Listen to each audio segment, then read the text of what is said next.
আসসালামু আলাইকুম এভরিওয়ান, কেমন আছো তোমরা? আজকে তোমাদের মাঝে নিয়ে আসলাম এই পরিমাণগত রসায়নের আজকে পার্ট 2। প্রথম অংশটা তো প্রথম ক্লাসেই তো তোমরা দেখছো। প্রথম ক্লাসে আমরা মোটামুটি আলোচনা করছিলাম কেমন ভাবে আমরা সিকিউ পাবো, কেমন ভাবে অ্যান্সার করব।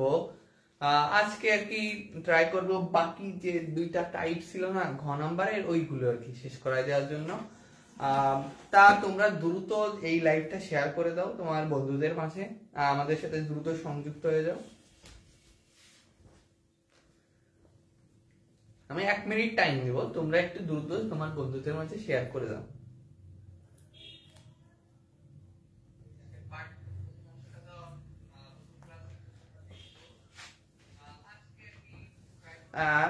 সাউন্ডটাও মনে হচ্ছে মোটামুটি ঠিক আছে। গত দিনে একটু সাউন্ড এর একটু প্রবলেম ছিল, তোমরা বলতেছিলে। ঠিক আছে, আজকে মনে হয় ঠিক আছে।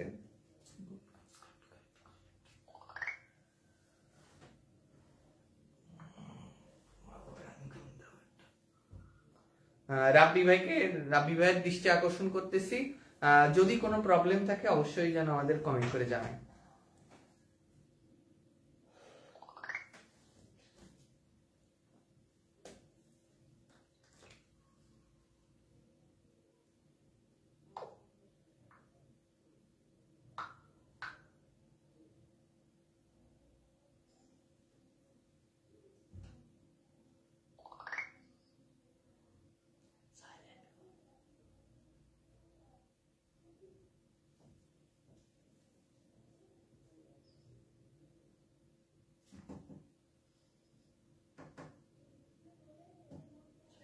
ওকে ওকে, আমরা তাহলে এখন শুরু করি। আশা করি তোমরা মোটামুটি সংযুক্ত হয়ে গিয়েছো।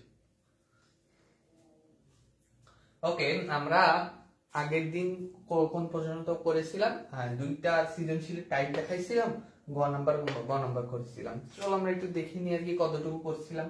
বলছিলাম যে আমাদের জায়গাতে দুইটা সিকিউ আসবে। ফার্স্ট সিকিউটা কেমন?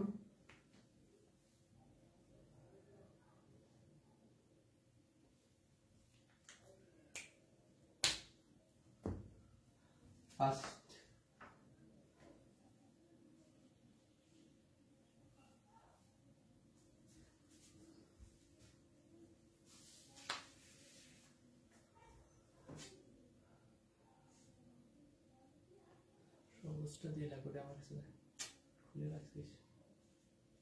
ফার্স্ট সিকিউর টাইপটা ছিল, প্রথমেই ছিল আমরা বলেছিলাম কি মোল মোলারিটি।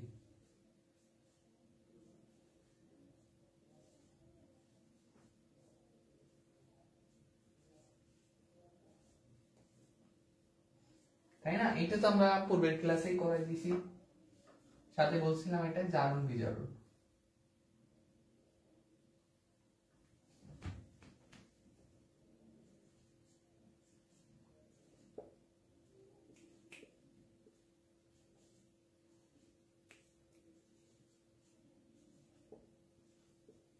ওকে, আর আমরা যদি সেকেন্ডটার ক্ষেত্রে খেয়াল করি, সেকেন্ডটার ক্ষেত্রে আমরা কি বলছিলাম?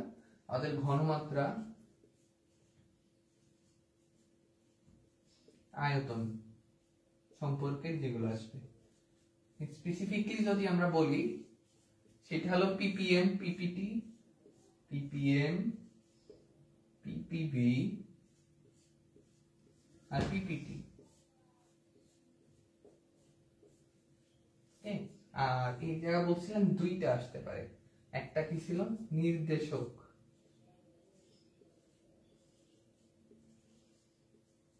বুঝছো? নির্দেশক টাইপের একটা ছিল, আর আরেকটা ছিল আমাদের যে দ্রবণের প্রকৃতি।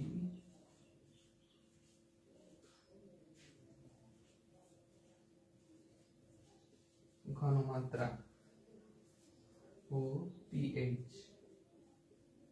ঠিক আছে, আমাদের এই দুইটা তো আমরা আগের দিনই পুরোপুরি শেষ করছি, আজকে এই দুইটা শেষ করব। তা এই দুইটা মানে তিনটা আর কি, যেহেতু এটা অনেক ছোট টপিক আর কি। এইটা আর এই দুইটা, এইটাও একটু মোটামুটি ছোট, কিন্তু এইটা হলো সবচেয়ে বড়, সবচেয়ে ধরো কনফিউজিং টাইপের একটা, আর সবচেয়ে ব্রড একটা টপিক যেটা আমাদের আলোচনা করার দরকার।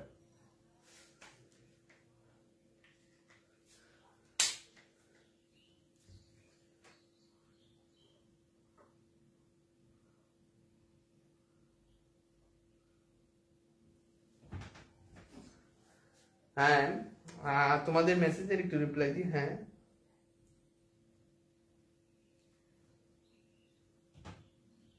হ্যাঁ, আল্লাহ আলহামদুলিল্লাহ, আমিও ভালো আছি। তোমরা কেমন আছো? তাহলে আজকে একটু ট্রাই করি যে গত দিনের ক্লাসটা একটু 5 মিনিটে সাম আপ করার জন্য, ঠিক আছে? 5 মিনিটে যদি সাম আপ করতে পারি তাইলে আমাদের মনে করো আমরা নতুন করে আবার ক্লাসটা মানে এই আজকের টপিকটা শুরু করব। আগে একটু আগের দিনের টপিকগুলো মনে করে নিয়ে একটু প্রথমে দেখি মোল মোলারিটি কি ছিল। আমরা একটা সূত্র লিখছিলাম, মনে আছে? যে n is equal to w by m v by 22.4 litre, এটাও কিন্তু লিটারে, ওকে, লিটার x বাই n এ, যেটা অ্যাভোগাড্রোর সংখ্যার ধ্রুবক, এটা কত ছিল?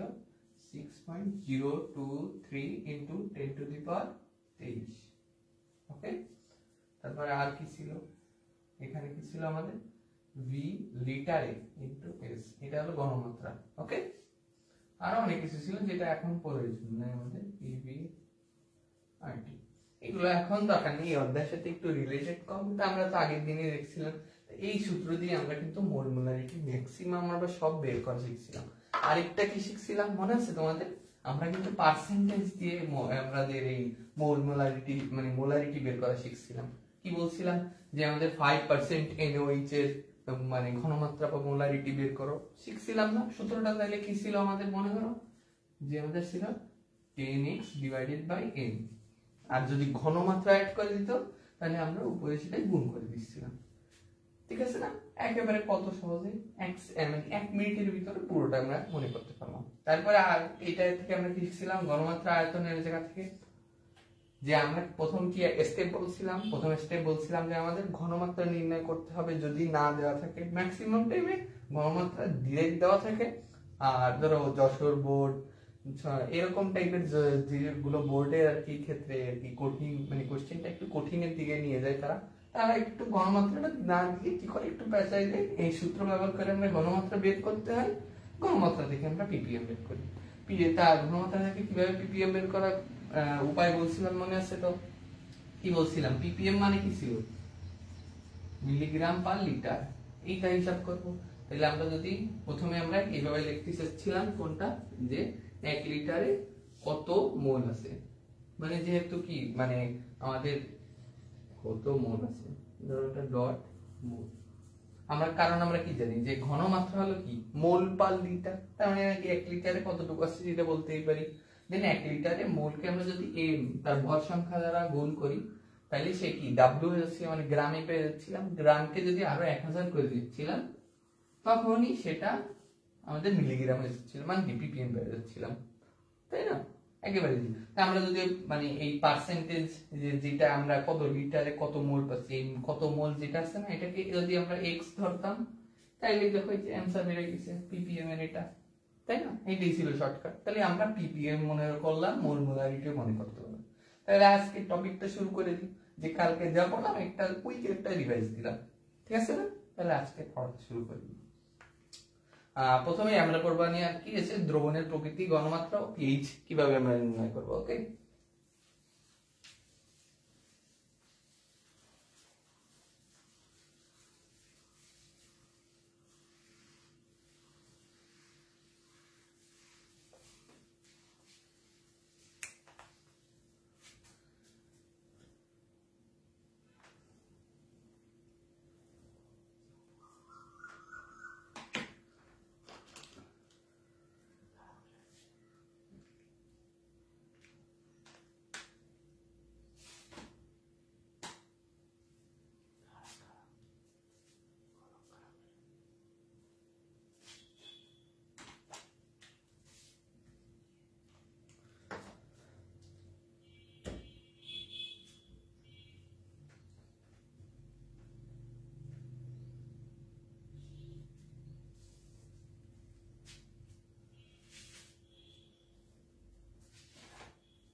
ওকে, আমরা যে এই যে প্রকৃতি প্রথমে আর কি যেটা শিখতে যাচ্ছিলাম, যেটা প্রকৃতি, ঘনমাত্রা ও pH নির্ণয়।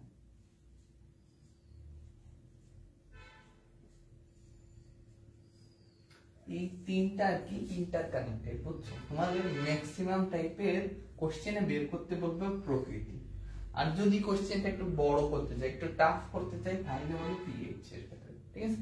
গণমাত্রা বলে না বললেই চলে, কিন্তু হলো কি এই স্টেপ মানে পিএইচ এর সময় নি গণমাত্রা আমরা বের করতে পারবো। চলো আমরা দেখে নিই। তা প্রথমে আর কি আমরা ধরো স্টেপটা আলোচনা করি, মানে আমাদের পরিকল্পনা কি থাকবে এইসব কোশ্চেনের ক্ষেত্রে আগানো, ঠিক আছে? আমরা কেমনে আগাবো, এই কোশ্চেন আসছে আমরা ফেস করবো কেমনে? তা আমরা প্রথমেই করবো কি, যে বিক্রিয়া ঘটাবো, বুঝছো?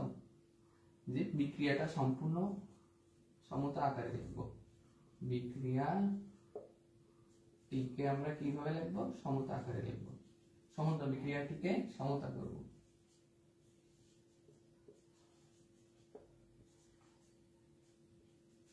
ওকে, আমাদের প্রথম স্টেপই হলো বিক্রিয়া সমতা করব। কারণ তোমরা তো মানে কেমনে করে তোমরা তো বুঝো। ধরো এই যে আমাদের Na কার্বন প্লাস HCl, এটাকে কিভাবে করব? তোমরা তো জানো এটা NaCl হচ্ছে, আর এটা H2O CO2, কিন্তু CO2 হচ্ছে H2O, এটা তো মিলতেছে না, তাহলে এটা 2, তাই না? H2O তার দুইটা H এর মানে H এর দরকার ছিল, ঠিক আছে? অক্সিজেন তিনটাই ঠিক আছে, তাই না? অক্সিজেন তিনটা ঠিক আছে, কার্বন একটা ঠিক আছে, NaCl কিন্তু Cl কিন্তু আবার দুইটা হয়ে গেছে, তাই না? তাহলে এটাও 2 হবে, Na আবার দুইটা হয়ে গেছে, তাহলে এটাও 2 হবে।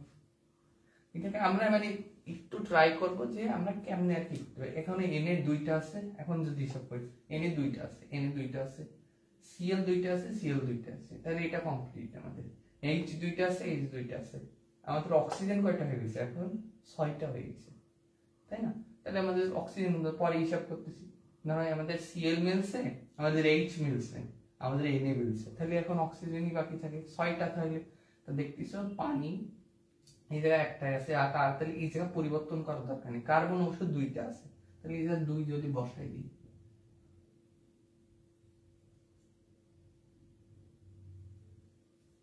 বুঝছো? এই জায়গায় 2 বসাই দিই, দেখো 4টা হয়ে গেছে, 5টা হয়ে গেছে।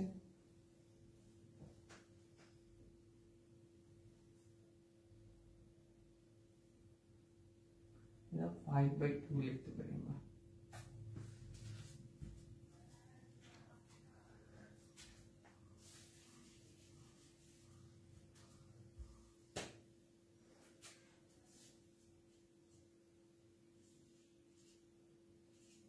ওকে, তাহলে আমরা এই যে সমতা করলাম। দেন পরেরটা আমাদের বলতে চাচ্ছি যে আমাদের অ্যাসিডের ঘনমাত্রা যেটা আগে বের করতেছিলাম, তাহলে আমরা অ্যাসিডের মোল আর ক্ষারের মোল বের করব। আমরা কি বলি, ডাইরেক্ট ধরো H+ এর মোল সংখ্যা বের করব ও OH- এর মোল সংখ্যা বের করব।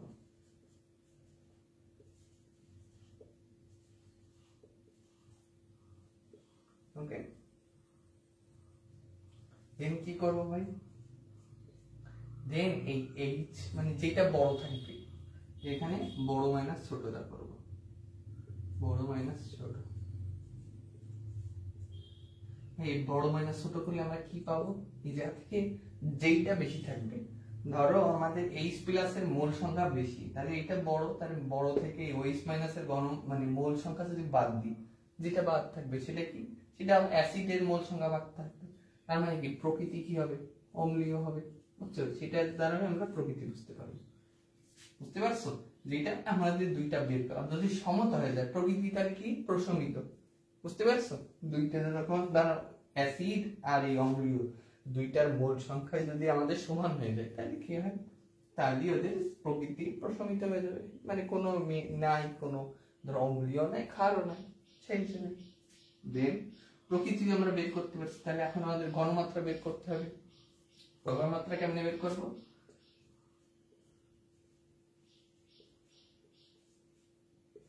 যে আমাদের এই বিয়োগ করার পর অবশিষ্ট যেটা থাকবে, অবশিষ্ট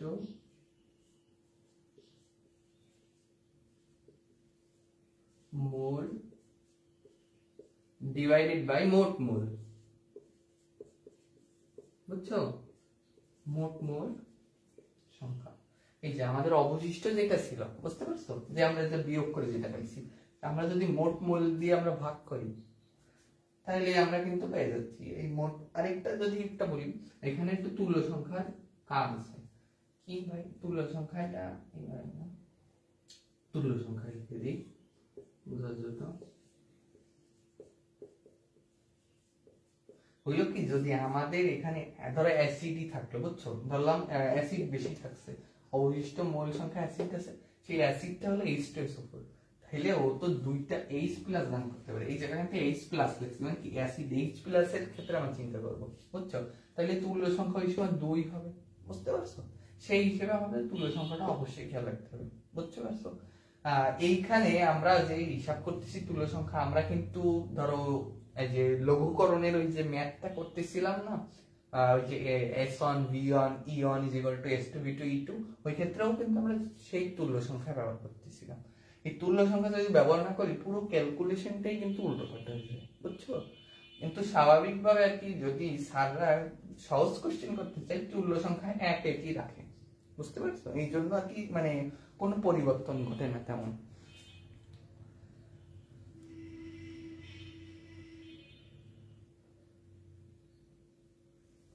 হ্যাঁ হ্যাঁ, তোমাদের কোশ্চেন অ্যান্সার দিই। হ্যাঁ, ক্লাসটা পরে রেকর্ডেড থাকবে, কিন্তু তোমরা লাইভে করলে আর কি আমাদের কোশ্চেন করতে পারবা, মানে যতটুকু প্রয়োজন, মানে তোমরা বুঝতে পারতেছো না সেইটা আর কি আমাদের বলতে পারবা, তাইলে আর কি ক্লিয়ার হয়ে নিতে পারবা।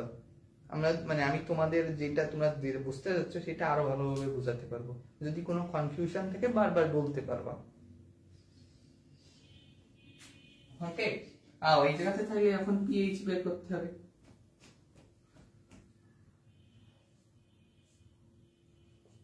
এখন এই পিএইচ বের করে কেমনে পারি, তোমরা সবাই জানো, এটা আমি আশা করতেই পারি। ঘনমাত্রা যেটা পাইছি আমরা সেটাকে মাইনাস লগ অফ H+ এর ঘনমাত্রা। ওকে, আর আরেকটা হইতে পারে কি, যে আমাদের OH মাইনাস পাইছি আমরা যেটা, সেটা কি করব, মাইনাস লগ অফ এটা না, ঠিক এর আগে 14 বসাই দেব। মানে কি ভাই 14 কেন বসাবো, কারণ আমাদের পিএইচ স্কেলে কত ছিল, 14 ছিল। আর আমাদের ক্ষার কখনো কি মানে অ্যাসিডীয় হইতে পারবে, পিএইচ যখন যত কম হবে তত বেশি সেটা মানে অ্যাসিডীয় হবে। তা ক্ষার তো আসলে অ্যাসিডীয় হবে না, এই জন্য 14 থেকে মাইনাস করা লাগে, বুঝছো। তাইলে এই স্টেপগুলো যদি আমরা ফলো করতে পারি, তাইলে এই যে আমরা প্রকৃতি বের করতে পারতেছি, ঘনমাত্রা বের করতে পারতেছি, পিএইচ বের করতে পারতেছি। এইটা বলি কি, এইটা আসলে 5 স্টার না দিলে আমার অপরাধ হবে। এত গুরুত্বপূর্ণ, এতবার আসছে আমাদের বোর্ড কোশ্চেনে, এতবার আসছে। তুমি টেস্ট পেপারটা খুলবা, তুমি বের করবা, প্রতি 2টা থেকে 3টার মধ্যে এই একটা কোশ্চেন যদি না পাও, তাহলে আর কি বলবো। এই কোশ্চেনটা এত গুরুত্বপূর্ণ যে বারবার আসতেছে, বারবার। এই জন্য এটা বারবার আমরা মানে এটা ট্রাই করবো 2-3টা অঙ্ক দিয়ে বোঝার জন্য। ওকে, তাইলে আমরা প্রথমেই বলছি সমতা করব, দেন আমরা কি বলছি H+ মানে অ্যাসিডের মোল সংখ্যা আর OH এর মোল সংখ্যা মানে ক্ষারের মোল সংখ্যা বের করব। প্রকৃতি বের করতে বললে বড় থেকে ছোট মোল সংখ্যাটা বিয়োগ দিলে আমরা যেটা বেশি থাকবে সেটা দেখেই বলে দিতে পারবো আমাদের কি প্রকৃতি কি মিশ্রণের। আর ঘনমাত্রা বলে কি, অবশিষ্ট যে মোলটা পাইছি বিয়োগ করার পর অবশিষ্ট যেটা পাইছি ভাগ হলো মোট মোল, আর তুল্য সংখ্যার নিচে গুণ করা হবে। ওকে, আর পিএইচ হলো মাইনাস লগ অফ H+, মানে যেটা আমরা এই ঘনমাত্রা যেটা পাবো, বুঝতে পারছো। ওকে, চলো একটা ম্যাথ দেখে নিই দিতে, তাইলে মানে যতটুকু কনফিউশন থাকতে পারে পুরোটা ক্লিয়ার হয়ে যাবে। ওকে,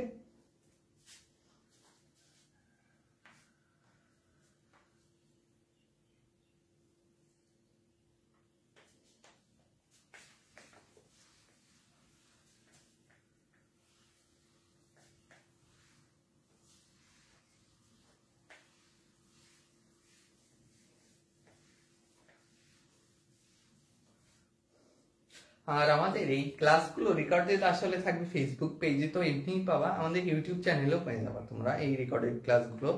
তো তোমরা ট্রাই করো আর কি সবসময় লাইভে থাকার জন্য, তাহলে তোমাদের রেসপন্স অনুযায়ী আমি আর কি আমাদের ক্লাসটা সাজাইতে আরো একটু সুবিধা হবে।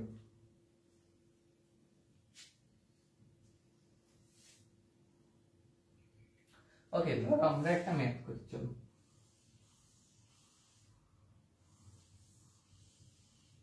ধরো এই দুইটা পাত্র আছে, দুইটা পাত্রে ধরো এটাই 20 ml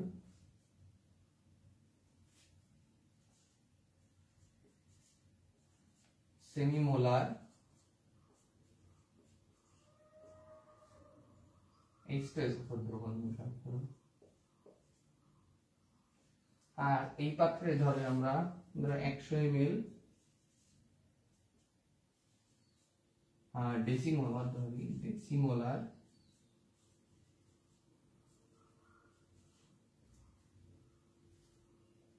ধরো এটা কি বলে দেওয়া নেই, এটা বোর্ডের কোশ্চেন, তো আমি হুবহু তুলতেছি, এটা কি বলে দেওয়া নেই। এখানে আবার নিচে একটা বলে দেওয়া আছে যে m = 23। এইটা যে বের করা একেবারে বাচ্চাদের খেলা, তো আর বলে দেওয়ার দরকার নেই। ডিরেক্ট আর কি ধরো কোনো কোশ্চেনের অ্যান্সার লিখতেছো, ডিরেক্ট লিখবো যে দেওয়া আছে যে m = 23, তার মানে এটা কি বলছে, কার ভর সংখ্যা, এটা সোডিয়ামের ভর সংখ্যা, তাহলে NaOH মানে কি, এটা NaOH। তাহলে আমরা ধরো এটা ডিরেক্ট NaOH লিখলাম আর কি।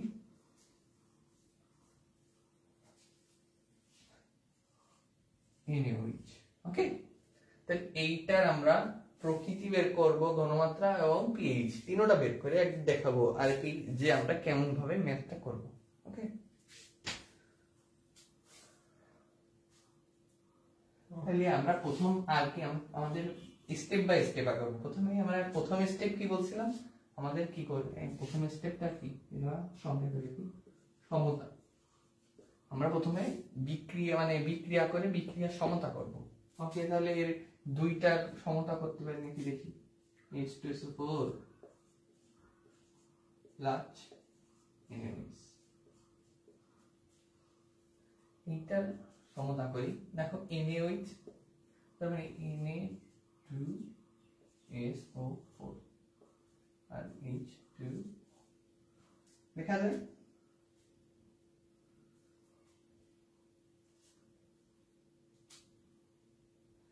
তা দেখো এই যে দুইটা Na আছে, HOH, এই জায়গায় H2, তাহলে কি দুইটা দিতে হবে,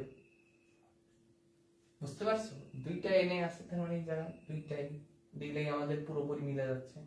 তাইলে আমরা এটা লিখতে পারি কি, যে 1 মোল H2SO4 একে প্রশমিত করতে কি লাগে, বলা যায় যে 2 মোল NaOH। বুঝতে পারছি আমার কথাটা, যে আমরা বলতে যাচ্ছি যে আমরা যা দেখতেছি সমতা করার পর দেখতেছি যে 1 মোল এই H2SO4 কে প্রশমিত করার জন্য আমাদের 2 মোল NaOH লাগতেছে। তাহলে আমরা এইভাবে লিখতে পারি, তাই না? তাইলে এখন আমাদের সেকেন্ড স্টেপটা কি ছিল, সেকেন্ড স্টেপটা ছিল কি, H প্লাস মানে অ্যাসিডীয় ও ক্ষারীয়, যে অ্যাসিড আর ক্ষারের মোল সংখ্যা নির্ণয় করতে হবে, তাই না? তাহলে প্রথমে আমরা সমতা করছি, দেন আমরা কি পরের স্টেপটা কি করব, অ্যাসিড আর ক্ষারের মোল সংখ্যা নির্ণয় করব। তাহলে প্রথমেই ধরো আমরা H2SO4 এর মোল সংখ্যা নির্ণয় করি। কেমনে করব ভাই, আমরা এই যে একটা সূত্র দেখতেছিলাম না, একটু আগে তো লিখছিলাম, রিভিশন যখন করাই দিচ্ছিলাম একটু আগে, যে W/M কত কিছু লিখছে, তার মধ্যে একটা ছিল না S/L। হ্যাঁ, এখানে আমরা যেহেতু বলছিলাম যে বিক্রিয়ার ক্ষেত্রে এখানে তুল্য সংখ্যাটাও গুরুত্বপূর্ণ, বুঝতে পারছো? এখানে তুল্য সংখ্যাটাও গুরুত্বপূর্ণ, কারণ আমাদের যদি H2 না দিই, মানে দুইটা H প্লাস, যদি দুইটা H প্লাস যদি গুণ না করি, তাহলে তো আমাদের হিসাব পুরোপুরি আমাদের বাদ হয়ে যাবে, পুরোপুরি ভুল হয়ে যাবে। তাহলে আমাদের এই জায়গা থেকে কেমনে এই সূত্রটা ব্যবহার করে আমরা পুরোটা লিখতে পারি। তাহলে এই এর আর কি আমাদের ঘনমাত্রা মোল সংখ্যা কত, n এটা অ্যাসিডের, তাহলে n তাহলে কি s কত ছিল ভাই, এটা দেখো এই সেমিমোলার ডিসমোলার, এটা তো প্রথম ক্লাসে আমি ভালো মতো দেখাই দিছিলাম, জানি বলছিলাম যে এই জায়গায় একটু সমস্যা হইতে পারে, কিন্তু এই জায়গাতে সোজা একেবারে সেমি 0.5, ডেসি 0.1, তাই না? মোলার তাইলে 0.5 ইনটু লিটার কতটুকু আসছে ভাই, 20 ml, তাহলে 20/1000, তাহলে লিটার হয়ে গেছে, ইন্টু 2। ভুল লাগছে কিছু? একেবারে ঠিক না, মানে আমরা স্টেপ বাই স্টেপ আগাবো। মানে ম্যাথটা আসলে আমরা কিভাবে করবো পুরো স্টেপ বাই স্টেপ যদি আমরা দেখি, এরকম টাইপের যদি কোনো ম্যাথ আসে তাহলে তোমাদের মাথায় আর কি ঢুকে যাবে যে ভাই তো এই যে স্টেপ বাই স্টেপ ডিরেক্ট ভাবে শিখাই দিছিল, তাহলে আমরা সেভাবে করবো। স্টেপ বাই স্টেপ আমরা তাই করতেছি। তাহলে আমরা এই জায়গা হিসাব করে কত আসে, 104, 4 ইন্টু হাফ মানে 2/100 মানে 0.02। ওকে, কত মোল আসলো? এত। তাহলে এন বেজের ক্ষেত্রে কত আসবে? বেজের ক্ষেত্রে আমরা হিসাব করি, তাহলে কি জায়গা দেখো 2 মোল লাগছে শুধু, বুঝতে পারছো? মানে কি আগেই এমনি আসলে আমরা করতে পারি, এমনি আগের মানে মোল সংখ্যাটা বের করতে পারি। 100 ডেসিমেলে 0.1, 100 ডিভাইডেড বাই 1000 ইনটু 0.1 ইনটু, দেখো আমাদের এই জায়গা কি এনে ওয়াইজ এর তুল্য সংখ্যা হলো 1। ওকে, তার মানে কি 1.1 মানে 0.1 ডিভাইডেড বাই 0.01। এবার বলো কোন কোন মানে মোল সংখ্যা কার বেশি? অ্যাসিডিওর বেশি, নিশ্চিত অ্যাসিডিওর বেশি। তাহলে প্রকৃতি কি হবে? তাহলে আমরা কি বিয়োগ করে দিব। তাহলে আমাদের নেক্সট স্টেপ কি ছিল? বড় মাইনাস ছোট। তাহলে আমরা কি পাই যাব? প্রকৃতি। বড় মাইনাস ছোট করলেই তো প্রকৃতি পাই যাচ্ছিলাম, তাই না? তাহলে আমাদের ধরো এইটুকু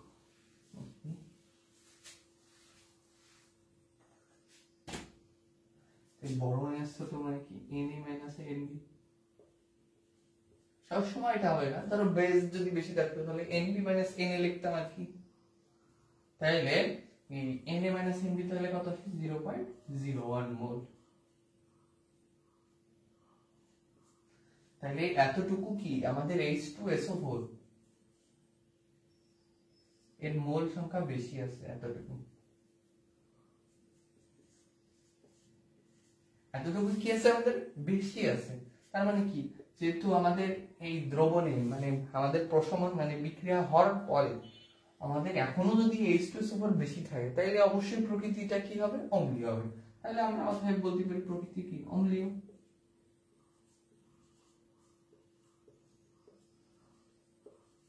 ম্যাক্সিমাম টাইমে এটাই আসে এবং এটা করলেই তোমরা এই 4 নাম্বার পেয়ে যাচ্ছ ভাই। 4 নাম্বার, কত সুন্দর, কত সহজ একটা ম্যাথ।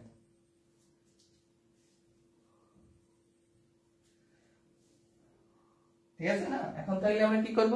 ঘনমাত্রা বের করব। ঘনমাত্রা চলো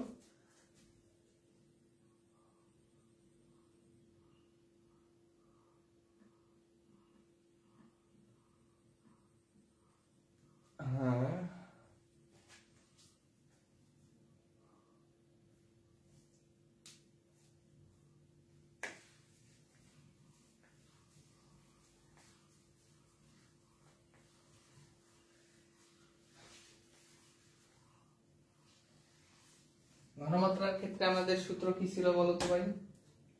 ঘনমাত্রার ক্ষেত্রে ছিল আমাদের অবশিষ্ট মোল ডিভাইডেড বাই মোট আয়তন ইনটু তুল্য সংখ্যা।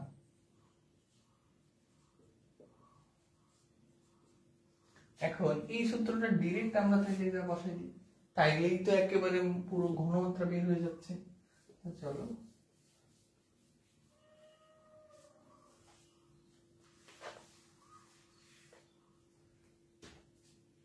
তাহলে আমাদের যদি ঘনমাত্রা বের করতে হয়, ঘনমাত্রা যদি আমরা বের করি তাহলে আমাদের অবশিষ্ট কতটুকু ছিল আমরা একটু আগে বের করলাম 0.01, এতটুকু মৌলিক আমাদের অবশিষ্ট ছিল। এখন আমাদের বলছে মোট আয়তন, মোট আয়তন কত? 20 ml 120। আমরা এটা কিন্তু লিটারে নিব, ঠিক আছে? আমরা যা করছি সব আমাদের কি এসআই এককে করছি, আর এখানে এসআই একক কোনটা? লিটার। মিলিলিটার নিলে আমরা অ্যান্সার কি পাইতাম, মিলি মোল পাইতাম, তাই না? ওকে, আর তো আমরা ঘনমাত্রা বের করতেছি, তাহলে আমরা ওই জায়গায় এসআই করতে হবে 120 ডিভাইড বাই 1000, তাহলে আমরা লিটারে পাচ্ছি। তুল্য সংখ্যা কত, এইচএস ওভারের তুল্য সংখ্যা কত, ডাইরেক্ট আমরা বসাই দেব 2, তাহলে 0.01 ডিভাইডেড বাই, এটা যদি 1000 ভাগ দিই তাহলে 0.12 24, ডাইরেক্ট 0.24 লিখে দিই। ওকে, এটা করলে অ্যান্সার কি আছে, করলে আসে হলো 0.0416 মোলার। ঘনমাত্রা মানে কি, আমরা ঘনমাত্রাটা পুরো পেয়ে গেছি। এখন আমরা যদি নেক্সট স্টেপ পিএইচ বের করি, পিএইচ তো আরো সোজা, minus log of H plus, মানে কি আমাদের এই ঘনমাত্রা, তাহলে ডাইরেক্ট আমরা পিএইচ বের করে নিচ্ছি।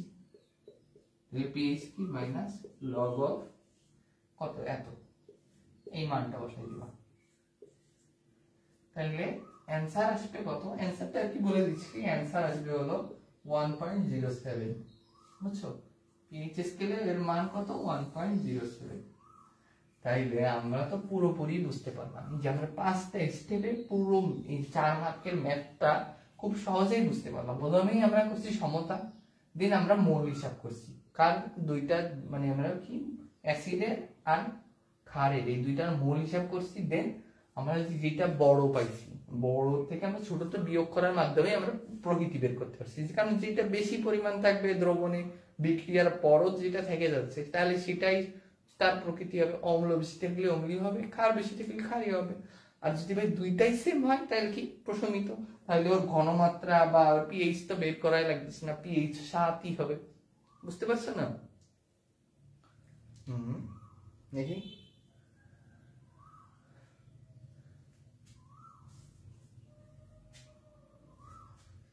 ওকে,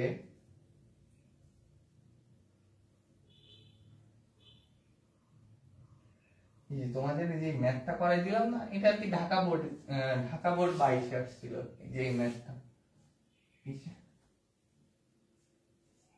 ঢাকা বোর্ড 22 আসছিল এই ম্যাথটা, ঠিক আছে?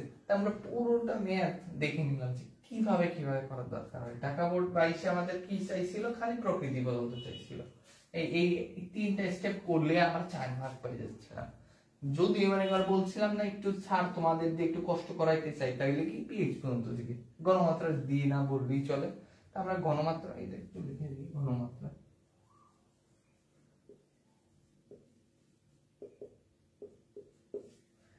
কত সুন্দরভাবে আমরা করতে পারছি। তোমরা এই ম্যাথ এরকম ম্যাথ জানো কোথায় পাবা, যশোর বোর্ডে পাবা। যশোর বোর্ডে প্রকৃতি চাইছে 22, যশোর বোর্ড 22-এও same math, same to same math, বুঝছো? খালি যে মানটা একটু চেঞ্জ আছে। ওকে, দেন আমরা চট্টগ্রামেও সেম পাইছি, দিনাজপুরে সেম পাইছি, ঢাকা বোর্ড 21-এও সেম পাইছি, রাজশাহী বোর্ড 22-এও সেম পাইছি, কুমিল্লা 22-এও সেম পাইছি। এতগুলো বোর্ড এখান থেকে বারবার কেন কোশ্চেন করতেছে? আরো বহুত আছে ভাই, মানে লেখা আছে তো, অনেকগুলো লেখা আছে তোমাদের জন্য আর কি, কোশ্চেন বিশ্লেষণ করে আনতেছিলাম যে কোন কোন বোর্ডে এই টাইপের ম্যাথ গুলো দিচ্ছে, বারবার এরকম কোশ্চেন বারবার আসতেছে। কারণ কি ভাই, এইগুলো অনেক গুরুত্বপূর্ণ, সারা দেখেও খুশি হয়ে যাবে, ওয়াও তুমি কিভাবে প্রথমে সমতা করছো, দেন মোল সংখ্যা বের করছো, মোল সংখ্যা পার্থক্য করে তুমি প্রকৃতি বের করছো, তাইলেই তো স্যার বুঝতে পারবে না ছেলেটা আর কি বুঝতে পারছে যে কনসেপ্টটা কি কি চাচ্ছে আর সে কি কি বের করতে পারতেছে।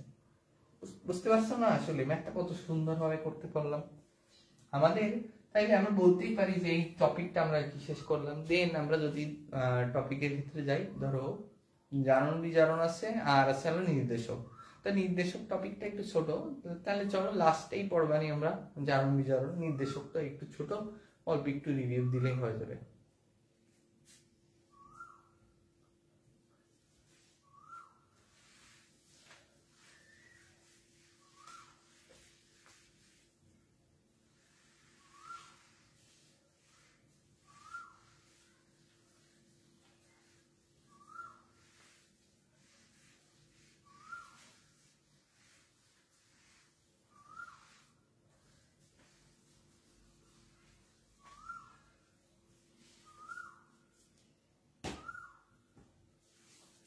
আর আর আমি এই বছর তোমাদের ভাইয়া মেডিকেলে চান্স পাইছিলাম ভাইয়া।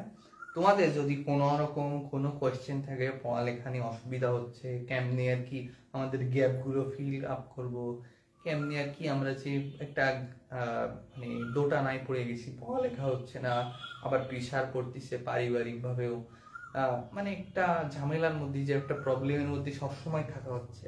মাঝে মাঝে আমার সাথে একটু আলোচনা করলে, ভাই এইটা সমস্যা হচ্ছে, ভাই এর কিছু একটু সলিউশন যদি দিতে পারতেন, কেমনে ভাই সাবজেক্টটা আমার কাছে একটু কঠিন লাগতেছে, এইটা একটু সলভ মানে প্রবলেমটা একটু সলভ করে দেন ভাই, কেমনে ভাই মানে এই স্ট্র্যাটেজি গুলো ভাই কাজে লাগাইতে পারবো, কেমনে একটু ডিসিপ্লিনড হইতে পারবো। যদি কোনো মানে ধরো অসুবিধা হয় অবশ্যই আমাকে জানাবে, তোমাদের জন্যই তো আমরা আছি সবসময়। আমাদের যে তোমাদের যে বড় ভাইয়া শহীদ ভাইয়া, রাব্বি ভাইয়া, তারাও সবসময় আছে, তাদেরকেও মেসেজ দিও, তারাও তো সবসময় তোমাদের উপকারের জন্যই থাকে। তাহলে তোমাদের কোনো প্রবলেম হইলে অবশ্যই জানাবে, ঠিক আছে? কখনো দ্বিধা করবা না। এরপরে আমরা বলতেছিলাম কি কি আমরা কি পড়তে যাচ্ছিলাম, আমাদের নির্দেশক পড়তে যাচ্ছিলাম।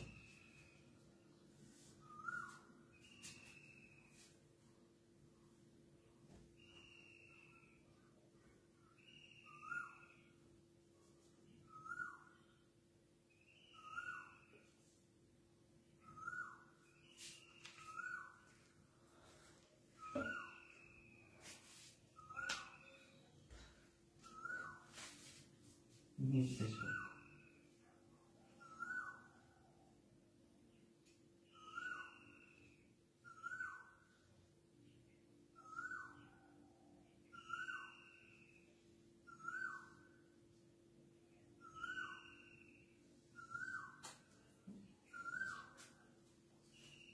কালো মার্কার একটু আনিবেন, আমি এটা ব্যবহার না করি।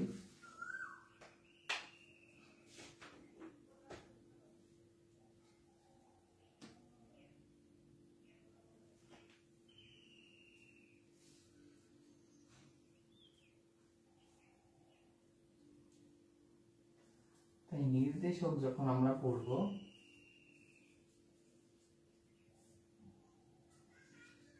নির্দেশকের যদি ক্ষেত্রে আমরা যখন কথা বলি, তাহলে আমরা ধর একটা মানে চিন্তা করতে পারি কি, যে যা আর কি যা আমাদের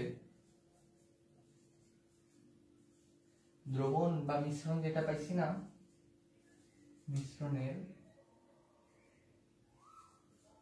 প্রকৃতিকে আমরা নির্দেশ করতে ব্যবহার করি, প্রকৃতি বের করার জন্য বা বের করার জন্য ব্যবহার করা হয়।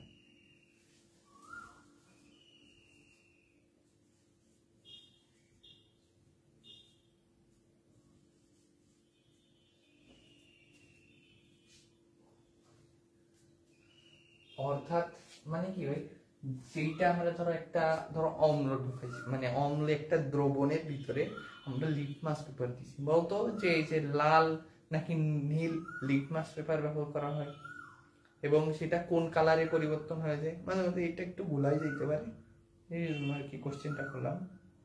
তোমরা কি বলতে পারো নাকি দেখি?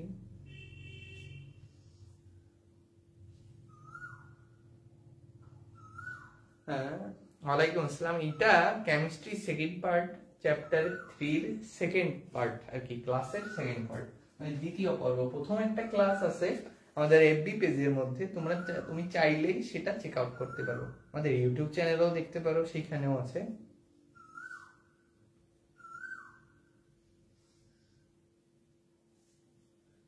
ওকে, তা আমরা এটা আর কি আমাদের মিশ্রণের প্রকৃতি বের করার জন্য ব্যবহার করি। তাই এখানে আমরা প্রয়োগ করি নির্দেশকের ভিতর অনেক কিছু আছে, যেমন যেমন হলো ফেনolphthalein,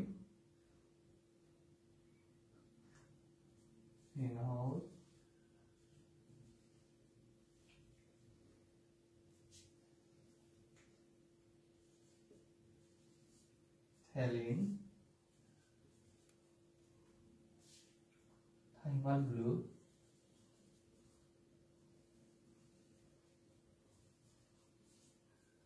তারপর litmus paper, methyl orange, ethyl red etcetera, মানে অনেকগুলো আছে আর কি আমরা ব্যবহার করে থাকি। এইগুলো আর কি প্রধান বলা যায়, বুঝছো?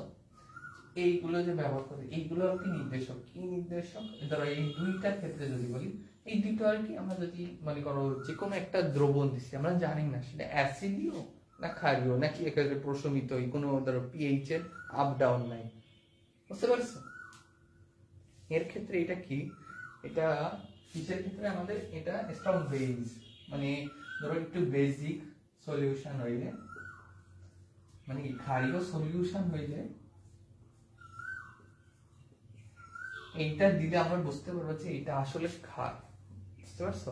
এইটা যদি দিই এবং এটা যদি কালার চেঞ্জ করে আমাদের নির্দেশ করে যে এটা কালার চেঞ্জ হচ্ছে কিসের, মানে এই দুইটা চেঞ্জ হচ্ছে, তার মানে আমরা বুঝতে পারবো কি, মানে এটা কি নির্দেশ করতেছে, এই প্রকৃতিটা কি আমাদের হলো ক্ষারীয়, বুঝতে পারছো?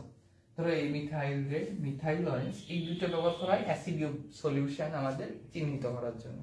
নির্দেশক কি করে, নির্দেশ করে, কি নির্দেশ করে, এই দ্রবণ বা মানে মিশ্রণের প্রকৃতিটা কি সেটা নির্দেশ করে, বুঝছো?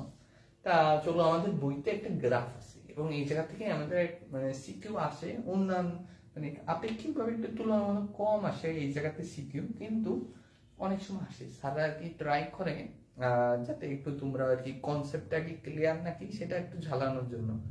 তা আমরা আর কি দেখবো যে ওই জায়গায় এই গ্রাফটা থেকে আমরা কি বুঝতে পারি। আমি একটু চেষ্টা করবো যে গ্রাফটা যাতে তোমরা ইজিলি বুঝতে পারো সেটা এক্সপ্লেইন করার জন্য। আর তোমাদের কোনো মানে আর কি ক্লাসটাতে কোনো প্রবলেম থাকলে অবশ্যই এখনই জানাই দাও, আমরা চেক করতেছি। বিক্রিয়াতে সমস্যা হয় না, জারণ বিজারণের বিক্রিয়া তো সামনের টপিকটাই আমরা করাচ্ছি। হ্যাঁ, সামনে সমতা আছে, সামনে বিক্রিয়ার সমতা আছে, দেন আমরা জারণ বিজারণের তিনটা চারটা ম্যাথ আছে, ধরো ভেজাল, তারপরে বিশুদ্ধতা, দেন আমরা বের করতে পারি কি ঘনমাত্রা, আয়তন, এরকম যখন বের করতে পারি যে ভাই এই জায়গা থেকে আমরা কেমনে বের করবো সেটা আমি একটু পরে এক্সপ্লেইন করতেছি। তুমি আমাদের সাথেই থাকো। এই ধরনের নির্দেশক টপিকটা শেষ করার পরে আমরা জারণ বিজারণ টপিকে চলে যাচ্ছি। একটু এই টপিকটা একটু শেষ করে নিই, ওকে? তাইলে আমরা যদি এইটার ক্ষেত্রে যদি চিন্তা করি, ওকে, ধরো একটা গ্রাফের ভিতরে আমরা যদি বলি এটা হলো পিচ 3 নির্দেশ করতেছে, 3 লেখি, ওকে? 3 লিখলাম, এটা ধরো 7 নির্দেশ করতেছে, মানে এই যে মেইন পয়েন্টটা যেটা, এই যে এটা কি 7 নির্দেশ করতেছে, এটা নিচে গেছে না?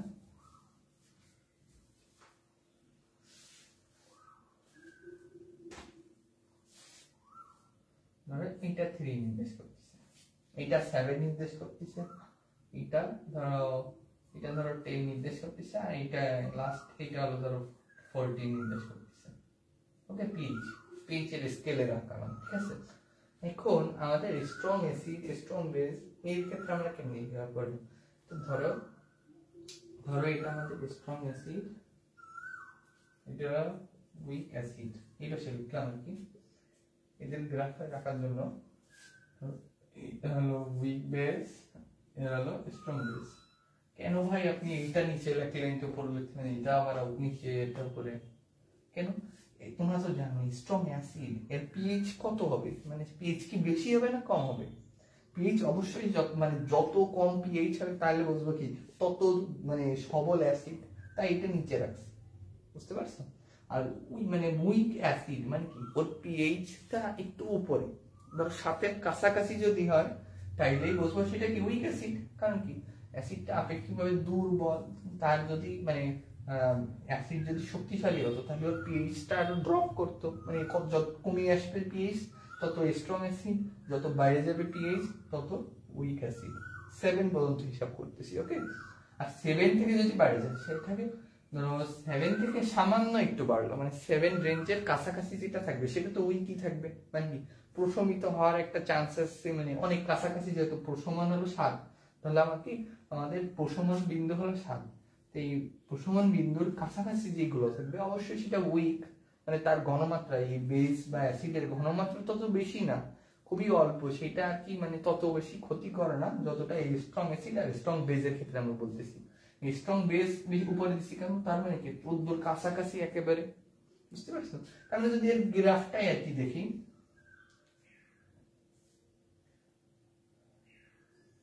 এর গ্রাফটা যদি দেখতে চাই, এটা আমরা লিখতে পারি যে এরকম।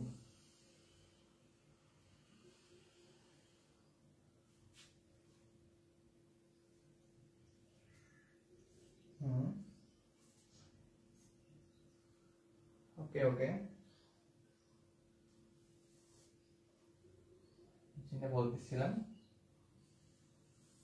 এই যে ধরো এই পয়েন্ট থেকে আমাদের স্ট্রং, ধরো অ্যাসিডের ক্ষেত্রে আমরা শুরু করতেছিলাম, এটা ধরো 0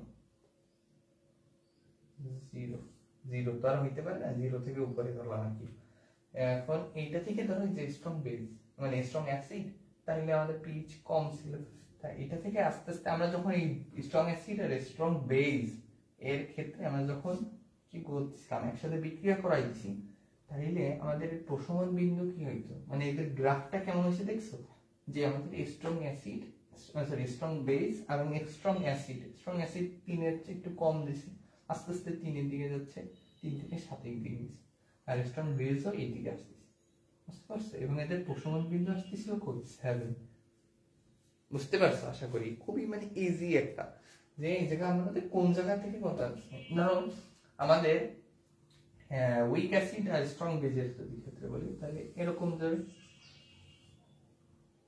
তাই না? দেন উইক অ্যাসিড যখন, তাহলে স্ট্রং বেস মানে বেস বেশি থাকবে, বেশি বেশি বিভাজিত হতে পারে যেটা আর কি স্ট্রং, তার মানে কি বেস দুইটা যদি একসাথে বিক্রিয়া করে সেই দ্রবণে বেস বেশি থাকবে, মানে কি পিএইচ মানে আরেকটু বাড়িয়ে যাবে, মানে যত বাড়িয়ে যাবে বেস যত বেশি হবে, মানে যত স্ট্রং হবে তত আমাদের পিএইচ বেড়ে যাবে। আমরা ধরো একটু এক্সট্রা লেগে ফেলা আর কি, কেমনে আসে, আমরা যদি আর কি একটু সিম্পলি বলি, তাহলে ধরো লেখা যায় যে এই দুইটার বিক্রিয়ার ক্ষেত্রে কি হবে ভাই, এই দুইটার বিক্রিয়ার ক্ষেত্রে হবে প্রশমন বিন্দু কোথায় হবে 7।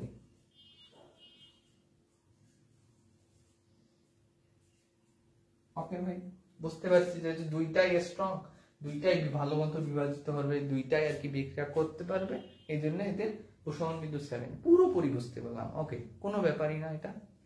দেন এর আরেকটা পয়েন্ট আমরা কি বলতে পারি, এটা যে কোনো নির্দেশক দিই, যে কোনো নির্দেশক ব্যবহার করলে আমরা এই মানে এর চেঞ্জেসটা আমরা দেখতে পারবো, বুঝতে পারছো?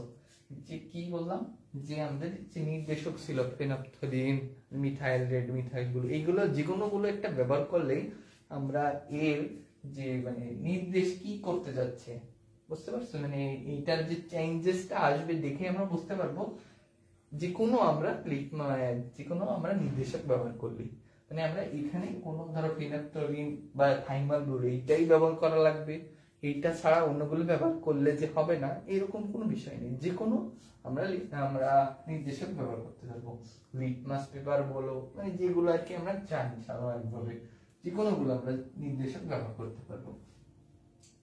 দেন আমরা বলতে পারি কি বর্ণ পরিবর্তনের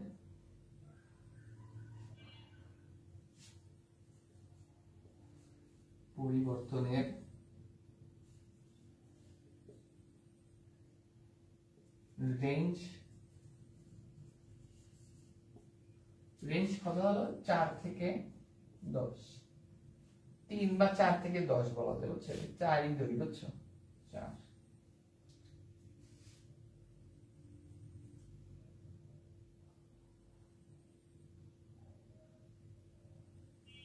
এখন আমরা যদি ধরি উইক অ্যাসিড আর উইক মানে স্ট্রং বেসের ক্ষেত্রে ধরি,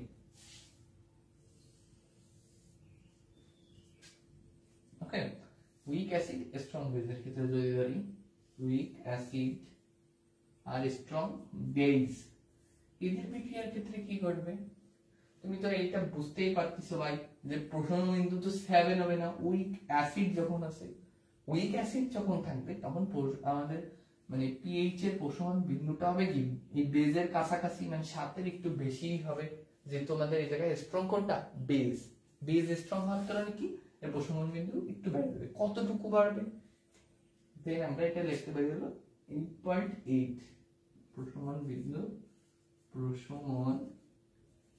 বিন্দু 8.8, ওকে ওকে 8.8 আসছে আমাদের প্রশমন বিন্দু। এখন এই ক্ষেত্রে কি আমরা যে কোনো নির্দেশক ব্যবহার করতে পারবো? উত্তর হলো না। কেন ভাই? এই জায়গায় আসলে আমরা কি কি ব্যবহার করতে পারবো? এর ক্ষেত্রে আমরা শুধু ব্যবহার করতে পারবো কোনটা কোনটা একটু আগেই বলতেছিলাম, ফেনলফথ্যালিন, ফেনলফথ্যালিন আর থাইমাল ব্লু। থাইমাল ব্লু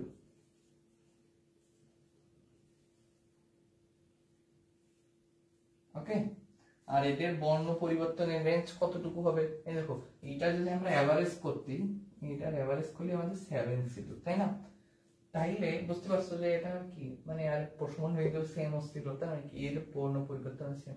এই জায়গা থাইলে মানে বর্ণ পরিবর্তনের রেঞ্জ কত দিকে মানে কোথায় মানে যাইতে পারে? অবশ্যই বর্ণ পরিবর্তনের রেঞ্জ কোথায় যাবে? আমাদের এই বেজের দিকে চলে যাবে। কারণ বেজের দিকে যদি চলে যায় তাহলে কোন জায়গা হবে? অনেক বইতে 8ও লেখা থাকে, মেইন যে আমাদের কি হবে তাহলে 7 থেকে 10 এর মধ্যে থাকবে, এতটুকু রেঞ্জে আর বর্ণ পরিবর্তন হবে। তাহলে বর্ণ পরিবর্তনের রেঞ্জ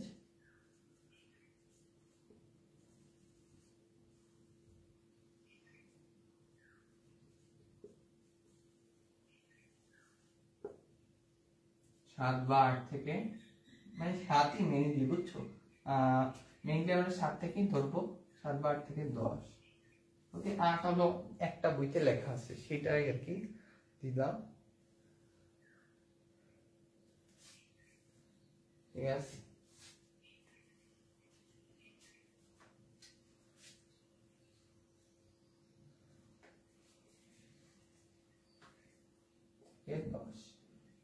এখন এইটা তো আমরা বুঝতে পারলাম। এখন আমরা কি দেখতে পারি? ধরো আমাদের স্ট্রং অ্যাসিড প্লাস উইক বেজের ক্ষেত্রে দেখতে পারি। আর লাস্টে আমরা কি দেখবো? Weak acid plus weak base. আমাদের এইভাবে তো আর কোনো কম্বিনেশন সম্ভব না, তাই না? এইগুলো কম্বিনেশনের ক্ষেত্রে আমরা যদি এই যে আমাদের এই যে প্রথম দুইটা লিখে দিলাম না, আমাদের মেইনলি কোশ্চেন আসবে কেমন, এটাই তো বলা হয়নি, সরি। আমাদের মেইনলি কোশ্চেন আসবে হইলো যে দুইটা ধরো বিক্রিয়া, দুইটা যৌগ দেওয়া থাকবে, ধরো এমন দেওয়া থাকবে বলে কি যে CH3COOH এর সাথে এই অ্যাসিডের সাথে আমরা NaOH এর বিক্রিয়া করলাম, ঠিক আছে? তাইলে এর আমাদের নির্দেশক এবং এর গ্রাফটা আঁকবো, সেটা বলতে পারি। তাহলে আমরা এই গ্রাফটা কেমনে আঁকবো? তখন আমরা খালি এই দুইটা এই বই দিলাম, আমরা এই জায়গাটা pH কাউন্ট করতেছি, উপরে বললাম y বরাবর pH কাউন্ট করতেছি, দেন তাইলে আমরা লিখতেই পারি যে কি বলে এটা হলো উইক অ্যাসিড। কারণ কি ভাই? এটা হলো তুমি দেখেই বুঝতেছো যে এই ইথানোয়িক অ্যাসিডটা উইক অ্যাসিড, আর এটা তো স্ট্রং বেস,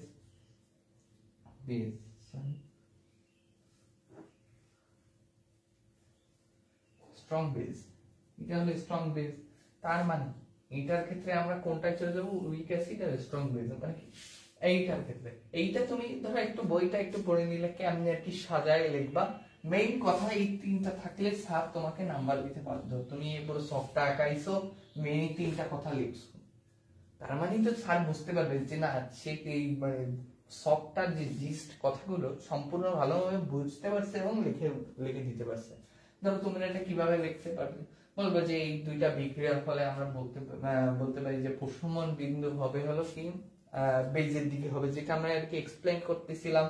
বেজের দিকে যাবে, তার মানে কি এটা আমরা জানি কতটুকু হবে, 8.8 হবে।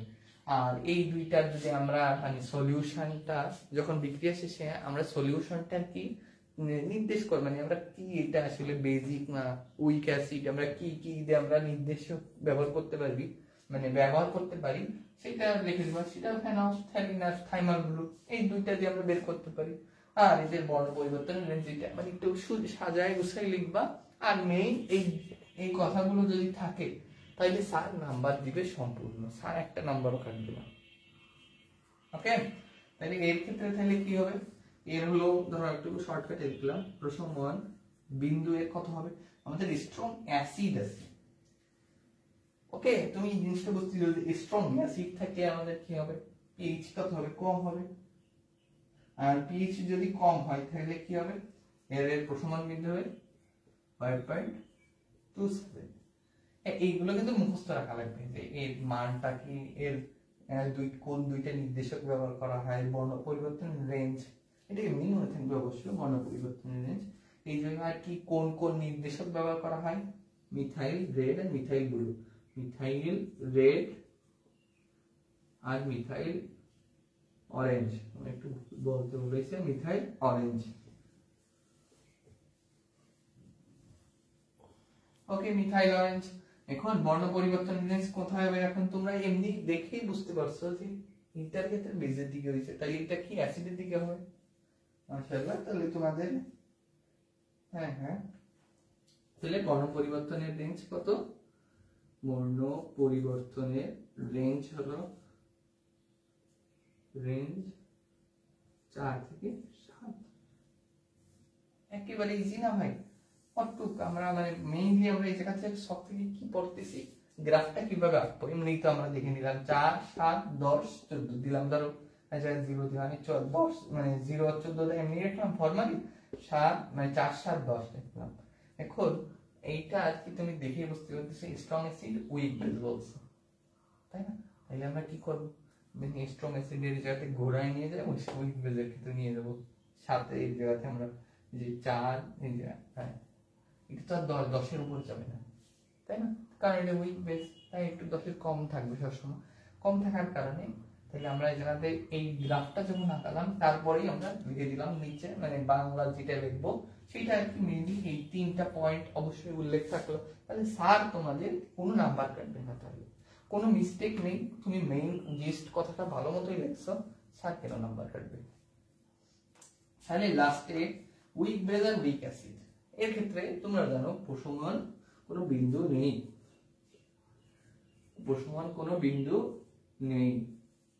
হলো কি এখানে যে ধরো যেটা আমরা আর কি বিক্রিয়া করাতে চাচ্ছিলাম সেটার এর ধরো ঘনমাত্রা যে বিয়োজন হার এতই কম যে মনে করো খুবই নগণ্য, এর ধরো প্রশমন বিন্দু অনেকক্ষণ পর্যবেক্ষণ করা লাগে যদি পাওয়ার ইচ্ছা থাকে, কিন্তু নেই বললেই চলে, মানে অনেক সময় লাগবে না, অনেক সময় লাগে, কয়েকদিন মাসও লেগে যেতে পারে।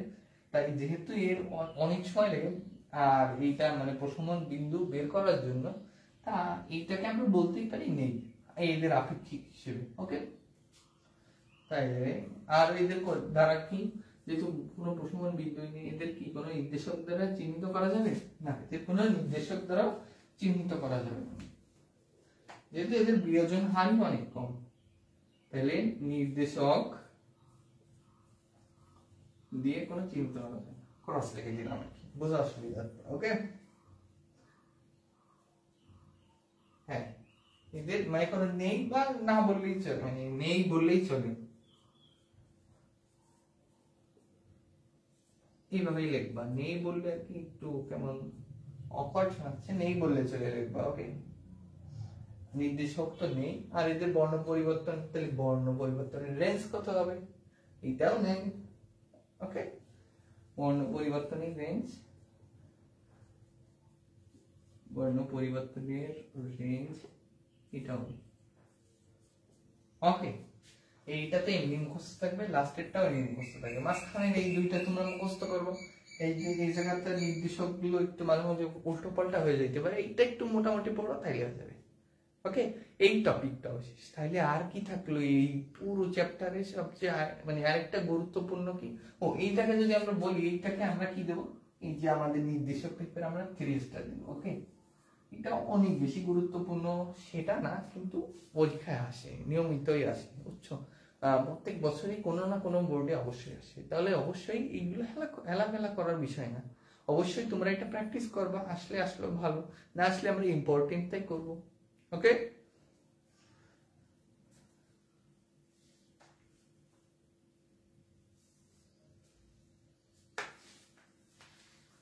এখন আমরা জারণ বিজরণ করবো। ওকে, জারণ বিজরণ অনেকের ক্ষেত্রে খুবই একটা ভয় পাওয়ার টপিক, অনেকেই ভয় পাই, এত সমতা করেন কিভাবে করে, এর আবার জারণ বিজরণের ম্যাথ আছে, এইগুলো কেমনে করে, এই জিনিসগুলো দেখে অনেকে ভয় পায়, এই চ্যাপ্টারের এই সিকিউ গুলো বাদ দিয়ে চলে যায়, কিন্তু আসলে এই চ্যাপ্টারের সিকিউ গুলো অত্যন্ত সোজা, এবং তুমি যদি হিসাব করো জৈব যৌগের ক্ষেত্রে, জৈব যৌগ তো অবশ্যই সোজা দেয়, স্যাররা তো আর কি কঠিন কোশ্চেন করবে না, সবাই চাই তো সেজন্য A+ পাই, কিন্তু সবাই একটা মানে ধরো পড়া হয় না, একটা আলাদা একটা ভয় কাজ করে জৈব যৌগের প্রতি। এখন ওই জৈব যৌগ যদি তোমরা বাদ দিতে চাও, ধরো একজনের পড়াই ভেঙে টোটালি, এখন এই শেষ সময় এসে ধরো চাচ্ছেও না যে পড়বো নতুন করে নতুন একটা চ্যাপ্টার, তাই জন্য সে অন্তত 5টা সিকিউ পুরোপুরি ভালো মতো নাম্বার এনশিওর করতে পারে, আর সেইটাই আর কি চেষ্টা করতেছে। ওকে, পুরো আমরা সেই চেষ্টাই করবো যে প্রথমে আর কি সে সেকেন্ড পেপারে যেন 5টা সিকিউ অবশ্যই পারে। ওকে, ও তাহলে চলো আমরা জারণটা পড়ি। তুমি আর কি এই জারণ আর বিজারণ এই দুইটা মানে শব্দ দ্বারা কি বোঝাচ্ছে, ধরো আমরা একটা লং একটা লাইন লিখে দিই, বুঝছো? এই লাইনটা যদি তুমি একটু মনে রাখতে পারো, তাইলে তোমাদের এই জারণ বিজারণ, কোনটা জারিত হয়েছে কোনটা বিজারিত হয়েছে, কোনটা জারক কোনটা বিজারক, বুঝতে পারছো? কোনটা অন্যকে জারিত করে কোনটা নিজে বিজারিত হয়, এদের মানে কোনটা কি আসলে, এতগুলো নাম এতগুলো শব্দ কাছাকাছি এত এক্সচেঞ্জ হচ্ছে, এইটার আসলে মিনিংটা এটা আসলে আমরা একটা লাইনের মাধ্যমে শিখতে পারি পুরোপুরি, বুঝতে পারছো? এর কোনো মানে ধরো মানে একটা লাইন শিখলে তুমি যে জারণ আর বিজারণ এই ওয়ার্ড দ্বারা মানে আমরা কি বুঝাইতে পারি সর্বোচ্চটুকু পুরোটা বুঝতে পারবা। তাহলে চলো আমরা কি কি করতে পারি। জারণ মানে কি জানো বোঝায় ইলেকট্রন ছাড়ন, বলতে পারি না কি জারণ বিক্রিয়া আমাদের কি হচ্ছিল, ইলেকট্রন ত্যাগ করতেছিল, যে জারণ বিক্রিয়া ঘটাচ্ছিল। তাহলে জারণ মানে ছাড়ন, কি ছাড়ন, ইলেকট্রন ছাড়িয়ে দিচ্ছে। ওকে, তার মানে ইলেকট্রন ছাড়িয়ে দিচ্ছে, সে নিজে জারিত হচ্ছে নাকি, নিজে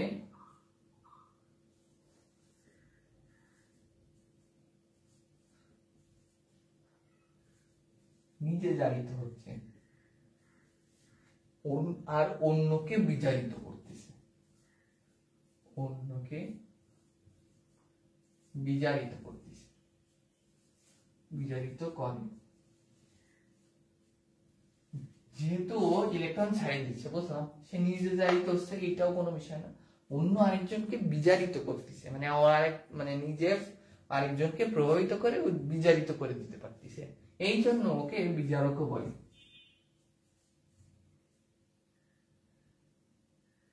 বিজারক। ওকে, আর এই জারণ প্রক্রিয়ায় সিগনিফিকেন্ট একটা পয়েন্ট বলা যায় যে আমাদের জারণ মান বৃদ্ধি পায়, জারণ মান বা জারণ সংখ্যা যেটাই বলো আমরা সেটা বৃদ্ধি পায়। ওকে, জারণ সংখ্যা বা জারণ মান বৃদ্ধি পাচ্ছে। ওকে, এক লাইন মনে রাখলে হয়ে যাচ্ছে। ভাই বিজারকের ক্ষেত্রে তো বললেন না, তাহলে 2 লাইন হয়ে গেল না, 2 লাইন না, আসলে এটা আসলে কি ভাই জারণের ঠিক বিপরীতটাই তো বিজারণ। তার মানে কি এই জায়গায় ইলেকট্রন গ্রহণ হবে, হ্যাঁ ভাই বুঝলাম, তাহলে কি নিজে বিজারিত হবে, অন্যকে কি জারিত করবে, ওর নাম তাইলে কি হয়ে যাবে, জারক হয়ে যাবে। আর জারণ সংখ্যা কি ইনক্রিজ হবে না ডিক্রিজ হবে, ডিক্রিজ হবে অবশ্যই, মানে কি কমতে থাকবে ওর জারণ সংখ্যা।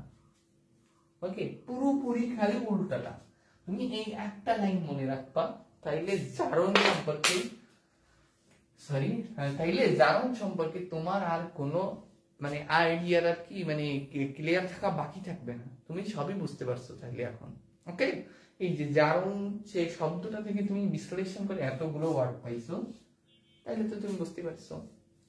আগের দিন যেমন একটা মানে উদাহরণ দিছিলাম যে একটা ওয়ার্ড যেটা কনফিউজিং করে হয়েছে কি দ্বিক্ষারকীয় অম্ল, তাই না? এটা দিকে অনেকেই কি বলে, খালি আমরা কি ডিস্ট্রাক্টেড হই, খালি আমরা একটু ভুল করি, বারবার এই এক জায়গায় প্রবলেম হয়। তা আগে তিনি তো দেখাই দিছিলাম না যে এই 2-একটা ওয়ার্ড দিয়ে সারা কি খেলা দেয়, মানে এই খেলাটা খেলে যে কি, যে এই ধরো আমরা কি কি বলে, ধরো আমাদের বলছে কি যে ক্যালসিয়াম 2+ বিজারিত করে ধরো কে OH- কে, তাইলে ক্যালসিয়াম প্লাসকে কি বলা যায়, অপশন দিয়ে দিল, তখন ভাববে কি এটা আসলে কি বলা যায়, তখন ভাববা যে আসলে এটা কি অন্যকে মানে শব্দ দ্বারা তোমাকে কনফিউজ করে দেয়, বাংলা পরীক্ষার মতো আর কি। যে বিভিন্ন ওই ধরো অপশন আছে না, বহুপদী অপশন, ওই যে নিচের এই বাক্য দ্বারা কোন মনোভাবটি বোঝানো হয়েছে, দুঃখ, বিলাস, মানে এরকম টাইপের অনেকগুলো দেয় না, এখানে আর কি সেভাবে করতে চাই, কিন্তু আমরা তো বুঝতে পারছি যে এই ওয়ার্ড দ্বারা কি বোঝাতে চাইছে, এখানে বিচরিত হয়েছে কোনটা, কে করছে, আমরা তো সব বুঝতে পারতেছি। এই জায়গা তো কোনো প্যাচ নাই বাংলার মতো ওয়ার্ডের মতো, তাইলে আমরা তো বুঝতেই পারলাম জারণ বিজারণ দ্বারা কি বোঝাচ্ছে। এখন এই জারণ বিজারণ বিক্রিয়াকালে কেমন ভাবে কি করে এইটা একটু জানবো।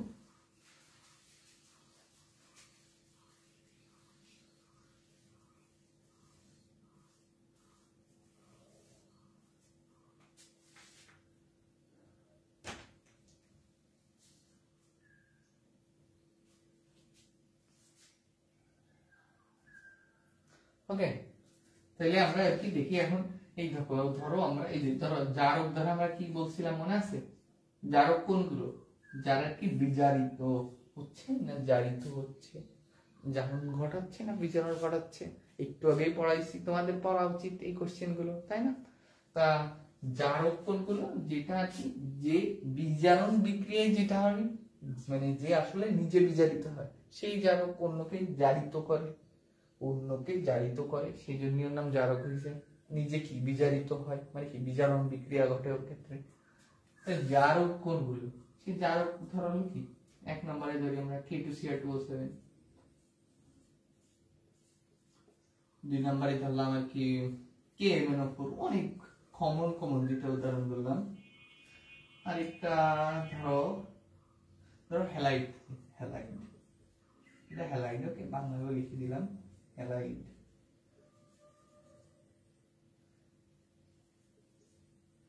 ওকে, এই যে জারক, এই তিনটা জারক এর তুল্য সংখ্যা, তুল্য সংখ্যা আমি আগের ক্লাসেই ভালো মতো আলোচনা করছি। তুল্য সংখ্যা কি, তুল্য সংখ্যা বলেছিলাম কি, যে ইলেকট্রন গ্রহণ বা ত্যাগ করার ক্ষমতাই হলো তুল্য সংখ্যা। মানে একটা যৌগ, এই যৌগটা কয়টা ইলেকট্রন ত্যাগ করতে পারে, কয়টা ইলেকট্রন গ্রহণ করতে পারে সেটাই। তাই এর তুল্য সংখ্যা কত হবে, বা এটা কেমনে বের করবো, মেইন যে আমাদের মানে মৌল আছে, মেইন মৌল, কেন্দ্রীয় মৌল, ও কয়টা গ্রহণ করে বা ত্যাগ করে সেটাই হিসাব করবো। তাই এই ক্ষেত্রে কি হবে, এর ক্ষেত্রে হবে 6। কেমনে 6 হয়, আশা করি এটা এখন বলে দেওয়ার দরকার নেই, শেষ লাস্ট স্টেজে আসো, এইটুকু বুঝতে পারো, এতটুকু তো আশা করতেই পারি। ওকে, না বুঝো, যদি না বুঝো অবশ্যই জানাই দিও, অবশ্যই লজ্জা পাওয়ার অবশ্যই কোনো কারণ নেই। এখানে আবার কি KMnO4, তাহলে এটা 5 হবে তুল্য সংখ্যা। কেমনে 5 হইছে, সত্যি কথা আরেকবার বলতেছি, যদি না জানো অবশ্যই জানাই দিও, আমি আবার বলে দিব। দেন এই হ্যালাইডের ক্ষেত্রে কত তুল্য সংখ্যা, 2। কেন 2 ভাই, আমরা তো হ্যালাইডে 1 পড়ে আসছি, এটা কেমনে হলো? আমরা কি দেখাচ্ছি আর কি, বলো এই যে অম্লীয় মাধ্যমে এদের রূপ কেমন হয়, অম্লীয় মাধ্যমে রূপ, অম্লীয় মাধ্যমে এদের রূপ কি, এই অম্লীয় মাধ্যমে রূপ কি, মানে কি ভাই, এই জায়গা তুমি যদি খেয়াল করে দেখো, এই জায়গা কিন্তু 6+ আছে, দুইটা যদি চলে যায়, অক্সিজেন 6টা থাকে, 6 দুগুণী 12, ক্রোমিয়াম কয়টা আছে, 2টা, 12/2 মানে কি 6, মানে একটা ক্রোমিয়াম 6+ আছে, এই জন্য এদের তুল্য সংখ্যাও কয়টা, ইলেকট্রন গ্রহণ করতে পারে কয়টা, 6টা, এই জন্য এদের তুল্য সংখ্যা কয়টা, 6টা। বুঝতে পারছো তো? তা এরা 6+ থেকে 3+ হয়ে যায়, তার মানে কি 3টা ইলেকট্রন গ্রহণ করতেছে অম্লীয় মাধ্যমে এসে, এই জন্য এটা কি জারক, মানে কি বিজারণ করছে, বিজারণে কি ইলেকট্রন গ্রহণ করতেছিল। তাহলে কি আমরা কি ভুল লিখছি একটু, পুরো কনসেপ্টের সাথে পুরো মিল আছে না? হ্যাঁ মিল আছে। এখানে Mn কত 5+ না, দেখো তো 4টা আছে, 4 দুগুণী 8, আর একটা যদি মাইনাস দিই যেহেতু K+, তাহলে 8, 7 হয়ে যাচ্ছিল, সরি এটা ভুল লিখছি, তাহলে 7।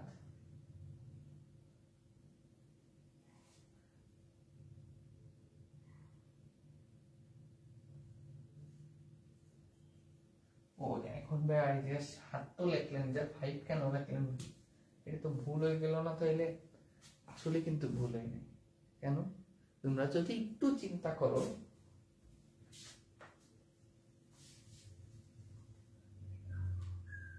এখানে তো একটা যোগ্য থাকবে না, এগুলো অনেকগুলো থাকে, এই জন্য এই জায়গায় mn 5 প্লাস হবে। ওকে, এই 5 প্লাস এই জায়গায় এসে কত হয়ে যাবে mn মূলত 3 হবে না 2 হবে। ওই জায়গা 3টা গ্রহণ করতেছিল, ওই জায়গা 5 আছে, এটা কয়টা গ্রহণ করবে, এটাও সেম। বলতে পারি কি এটা তো মানে সবসময় সেম হবে এরকম কোনো কথা নেই। মানে হ্যালাইড এর ক্ষেত্রে এমনি জানি আমরা হ্যালাইড মাইনাস হয়, এই জায়গা 2 কেন রাখবেন ভাই? হ্যালাইড যা তোমরা জানো এই দুইটা হ্যালাইড আছে আর একটা সিঙ্গেল করে মাইনাস আছে, একটা সিঙ্গেল মাইনাস আছে, মানে 2 একে 2 এইভাবে হইছে, বুঝতে পারছো না? এইগুলো আর কি আমরা ধরো এইগুলো এমনি ধরো মুখস্থ করার কোনো প্রয়োজন নেই, এগুলো প্র্যাকটিস দ্বারা এমনি হয়ে যাবে। তুমি দেখার সাথে সাথে বলতে পারবে হ্যাঁ এটা তো 5 প্লাস, এটা 6 প্লাস, এটা হলো 1 প্লাস, এটা হলো 2। কপার অক্সাইডের ক্ষেত্রে যদি আমরা বলি, কপার সালফেট, সরি কপার সালফেটের যদি ক্ষেত্রে আমি বলি, এই ক্ষেত্রে ধরো কি কপার সালফেটের ক্ষেত্রে কি হবে, এই যে কপার প্লাস হবে না 2 প্লাস হবে, বলো তো?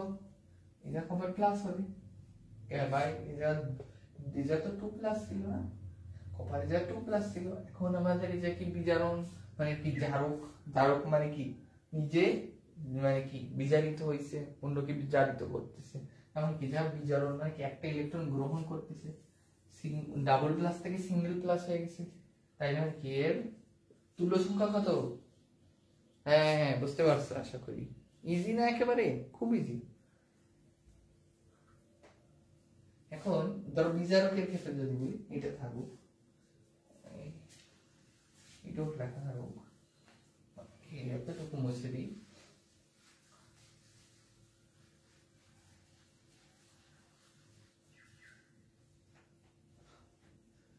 বিচারক ধরো কি মানে বলা যায়, বিচারক FeSO4, FeSO4 এর তুল্য সংখ্যা কত ভাই? আন্দাজ করতে হয় তুল্য সংখ্যা কত হইতে পারে। এখানে কত আছে? 2 প্লাস। বিচারক মানে কি? বিচারক মানে কি জারণ করতেছে না, তার অন্যকে বিজারিত করতেছে, নিজে জারিত হচ্ছে, মানে কি জারণ করতেছে। জারণ যদি ঘটে 2 প্লাস থেকে আমাদের কি 3 প্লাসই হওয়া সম্ভব, তার মানে এর তুল্য সংখ্যা কত? হ্যাঁ, একটা ইলেকট্রন ছাড়তেছে, এই জন্য তুল্য সংখ্যা 1। বুঝতে পারছো?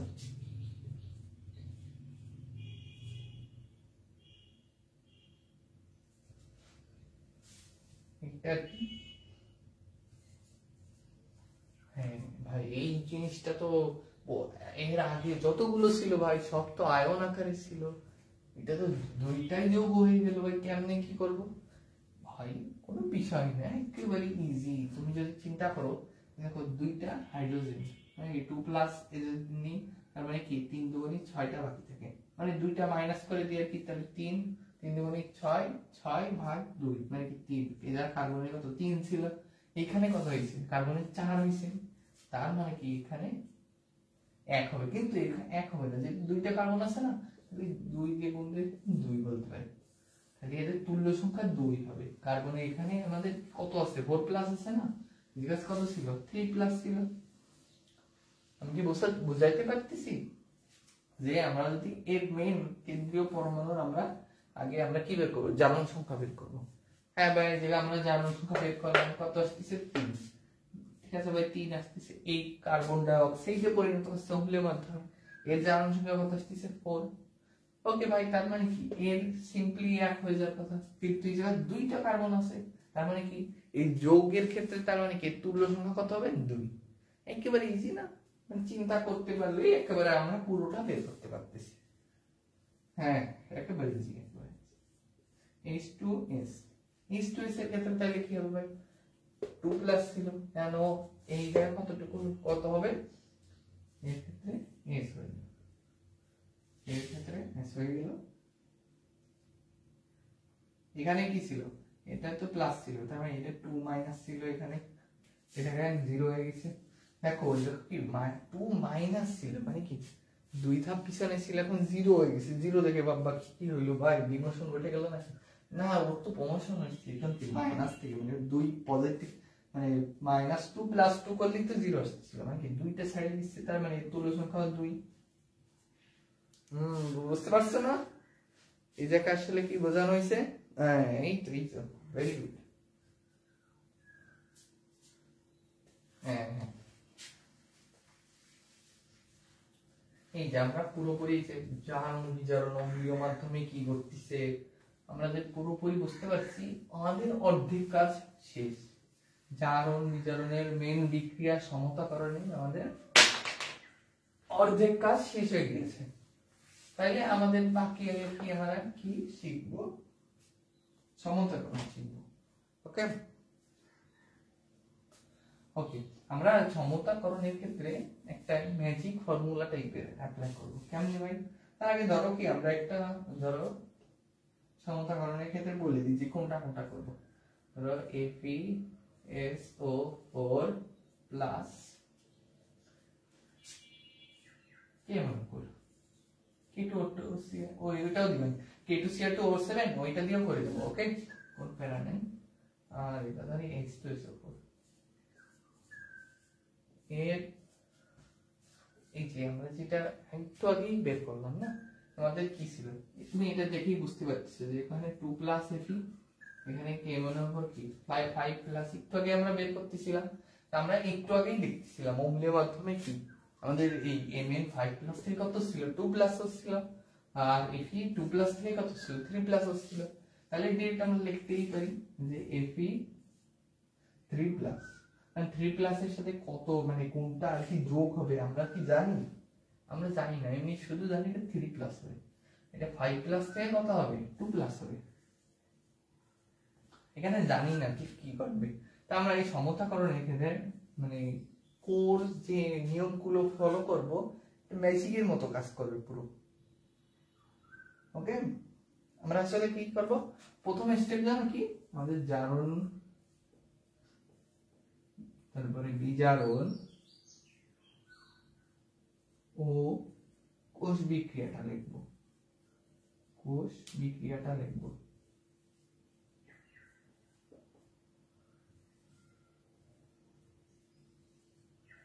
কেমনে ভাই কি করলেন কি বুঝলাম না। জারণ মানে তাই একটা বুঝতে পারছো, জারণ মানে ছাড়। এরা কিরা ছাড় দিছে? Fe2 প্লাস থেকে 3 প্লাস হচ্ছে, তার মানে কি একটা ইলেকট্রন ছেড়ে দিচ্ছে। তার মানে কি জারণ বিক্রিয়া হলো এটাই। ভাই তো পুরো যৌগটা লিখতে পারলাম না, আমরা এই জায়গায় শুধু আয়ন হিসাবে ব্যবহার করব। ওকে, আমরা Fe2 প্লাস যদি একটা ইলেকট্রন ছেড়ে দিচ্ছে তাহলে Fe3 প্লাস হচ্ছে, এইভাবে লিখবো। এটাই তো জারণ বিক্রিয়া হয়েছে, বুঝছেন? ইলেকট্রন ছেড়ে দিচ্ছে তাহলে তো একটা জারণ বিক্রিয়া হয়ে যাচ্ছে, তাই না? হ্যাঁ ভাই হয়ে গেছে। এবার হলো বিজারণ। বিজারণ বিক্রিয়া আমাদের কি এখানে আমাদের ভাই কি Mn O4, তো Mn তো 5 প্লাস ছিল, Mn তো কত ছিল? Mn তো 5 প্লাস ছিল।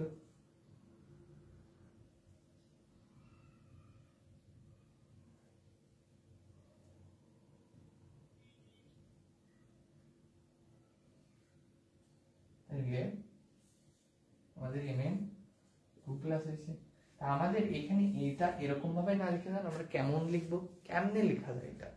এটা আসলে আমরা এটা আয়ন হিসেবে না লিখে যখন এই যৌগ আকারে থাকবে MnO4 মানে বিজারকের ক্ষেত্রে, সরি বিজারণের ক্ষেত্রে, তখন আমরা এটা লিখবো হলো MnO4 মাইনাস। মেইনলি তো এই আয়নটা আর কি আলাদা হয়ে যাচ্ছে, বুঝছো?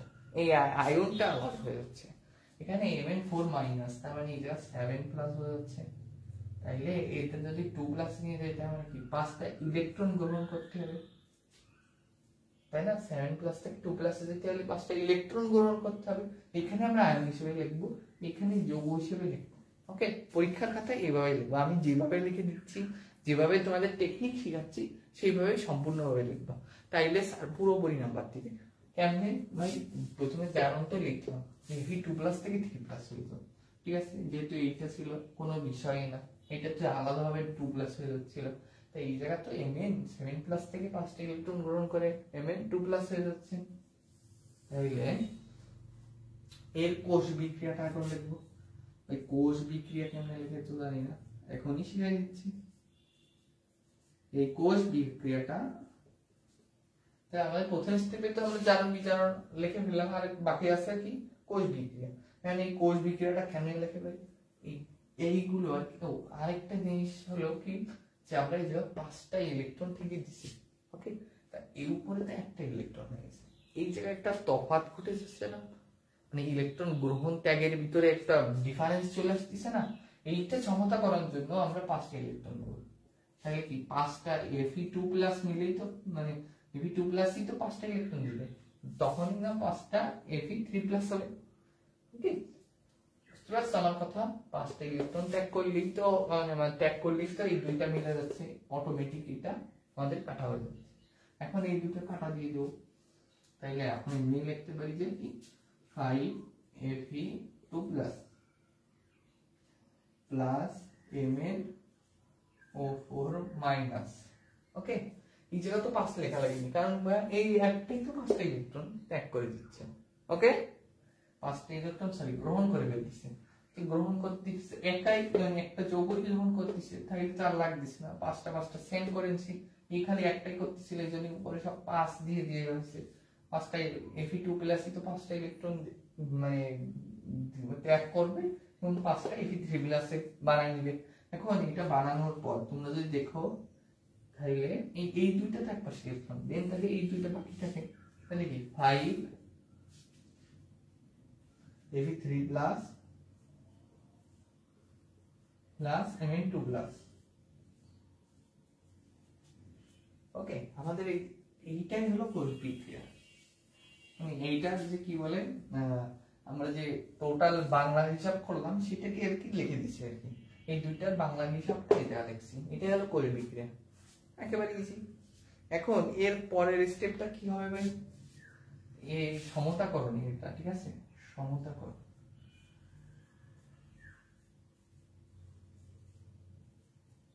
এই হলো সমতাকরণ কেমন হয়। সেকেন্ড স্টেপ হলো কি, আমরা অক্সিজেন মিলাবো, অক্সিজেন হিসাব করব, অক্সিজেন হিসাব করে মিলাবো। এখানে আমরা অক্সিজেন, দেখো এই জায়গা আছে, অক্সিজেন হিসাব করে মিলাবো। ওকে, এই অক্সিজেন হিসাব করব, আমার এই জায়গা ধরেন অক্সিজেন আছে, এইখানে অক্সিজেন কই, এখানে তো নেই, এইখানে অক্সিজেন হিসাব করব কি, উৎপাদে আমরা কোনটা নিয়ে আসবো, পানি নিয়ে আসবো। ওকে, H2O ওর সাথে এই অক্সিজেন হিসাব করবো কার সাথে, উৎপাদে আমরা H2O অ্যাড করে দেবো, বুঝছো? আমাদের তো এটা বিক্রিয়া না, এটার থেকে আমরা পুরো টোটাল যে মেইন বিক্রিয়া এটা বের করতে ট্রাই করবো। তাহলে কি আমাদের Fe2+, এখানে কয়টা আছে, 4টা আছে, দেখছো এখানে কয়টা আছে, 4টা আছে। তার মানে আমরা কি বলতেছিলাম, এই অক্সিজেন হিসাব করব কি, উৎপাদে পানি নিয়ে আসবো, উৎপাদে যে পানি নিয়ে আসবো ওর সাথে হিসাব করবো, তাহলে Fe2+ প্লাস MnO4-, এটা তো তাহলে ঠিকই আছে। এখন এর অক্সিজেনটা আমরা কি পানির সাথে হিসাব করব, প্রথমে যা আছে তাই লিখে নিই, 3+ Mn2+। এবার 4টা অক্সিজেন আছে, তার মানে কি 4টা পানি দিলে হয়ে যাচ্ছে H2O, এই জায়গা 4টা অক্সিজেন থাকতেছে, দেখো এটা একটা, 4টা নিয়ে আসলে 4টা হয়ে যাচ্ছে, ইজি না একেবারে? হ্যাঁ, এখন তাহলে কি সেকেন্ড স্টেপটা আমরা করে ফেললাম, কত সহজে, যে অক্সিজেন আমরা হিসাব করতেছি, হ্যাঁ তাই না? এখন আমরা কি অক্সিজেন হিসাব করলাম, এখন কি হাইড্রোজেন হিসাব করব। এই হাইড্রোজেন হিসাব করবো কেমনে ভাই, এই জায়গায় তো কোনো হাইড্রোজেন নাই, এই হাইড্রোজেন হিসাব করবো আমার উৎপাদের এই জায়গা থেকে, যে হাইড্রোজেন কয়টা আছে, 8টা, এই হাইড্রোজেন চলে আসবে এই জায়গা, তাই না? এই হাইড্রোজেন কিভাবে এই জায়গা চলে আসবে বলো তো, এই জায়গা কেমনে ভাই এই জায়গা হাইড্রোজেন চলে আসবে, আমরা কার সাথে নিয়ে আসবো এই জায়গা, বলতে পারো? এখানে আমরা হাইড্রোজেন নিয়ে আসবো H2O এই কেমনে আসতেছে, ধরো এই আগের মানে আগের প্রক্রিয়ার মাধ্যমে নিয়ে আসতেছি, বুঝছো কি, MnO4-, ওকে, MnO4- হলো, ঠিক আছে। এখন এখানে 8টা H2 আছে, 8টা H2 আছে, ওকে, এই 8টা H2 যখন আছে, আমরা এই জায়গায় যখন সমতা করার জন্য আসতেছি, তখন 4টা H2SO4, কি চারটা H2SO মানে কি 8টা হাইড্রোজেন হয়ে যাচ্ছে। তাইলে কিভাবে আমরা হিসাব করে ফেললাম 5Fe 3 plus plus Mn 2 plus plus 4H2O। ঠিক আছে ভাই, এই হিসাব করব উৎপাদের,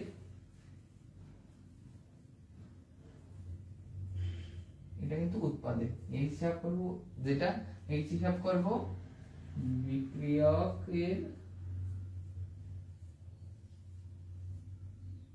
H2SO4 বা মাঝে মাঝে H2C2O4, যেটা একটু আগে দেখতেছিলাম না, এই দুইটার সাপেক্ষে মেইনলি এটাই থাকবে সব সময়। এইটা আর কি দুইটা বিক্রিয়ার ক্ষেত্রে থাকে, তা বাদে সবসময় H2SO4 দিয়ে আমরা হিসাব করব। ওকে, তাহলে ভাই বুঝতে পারছি ভাই H2SO4 দিয়ে করলাম, ভুল আছে কি না? ঠিক আছে, পুরোপুরি ঠিক আছে না? ভালো মতোই তো ঠিক আছে, ঠিক মতো করলাম। এখন এখন কি ভাই, লাস্ট স্টেপটা হলো কি, বাকি যা যা ছিল সেগুলো দিয়ে হিসাব করব, বাদ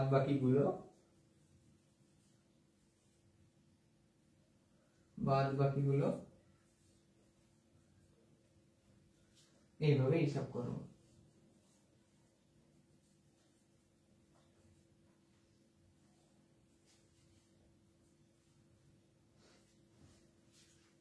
তাহলে কেমনে হিসাব করবে দেখো, এটা FeSO4, তাই না? এটা K1O4, এটা 4H2SO4, এটা 5, এই জায়গায় 3 প্লাস হয়ে গেছিল, তাহলে এটা নিয়ে আসতে হবে।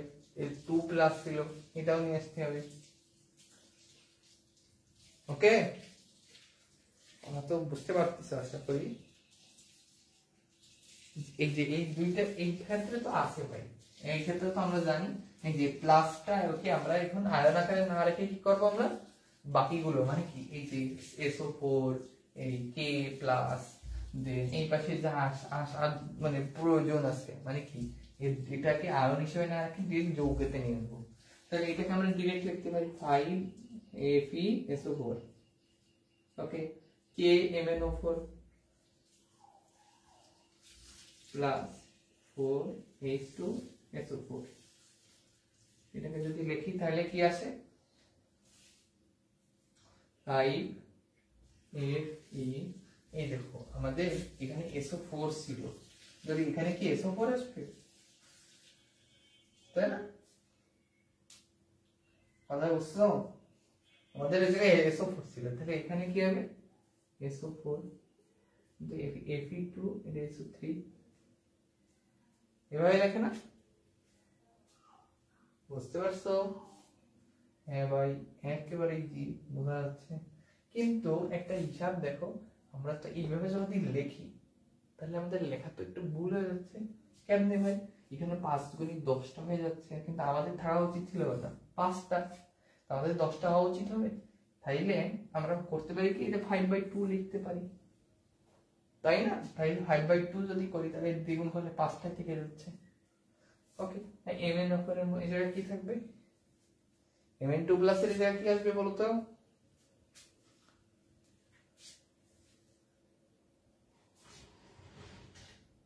হ্যাঁ ঠিক ঠিক,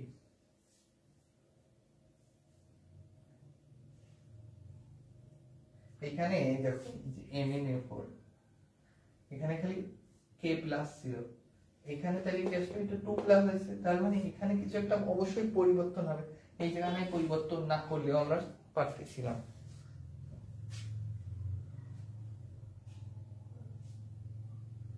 এখানে আসলে কোনটা আসবে, তাইলে 2 প্লাস আসলে আসবে কি MnSO4। ওকে, এই SO4 টা আসছে, কারণ 2 প্লাস আছে মানে কি 2 নিয়ে আসতেই তাহলে পুরো হয়ে যেত, মানে 2 মাইনাস, কারণ SO4 2 মাইনাস আছে আর Mn2 প্লাস ছিল, কারণ এই দুইটা মিলে যোগ হয়ে যাচ্ছিল। ওকে, বুঝতে পারতেছিস তো সবাই?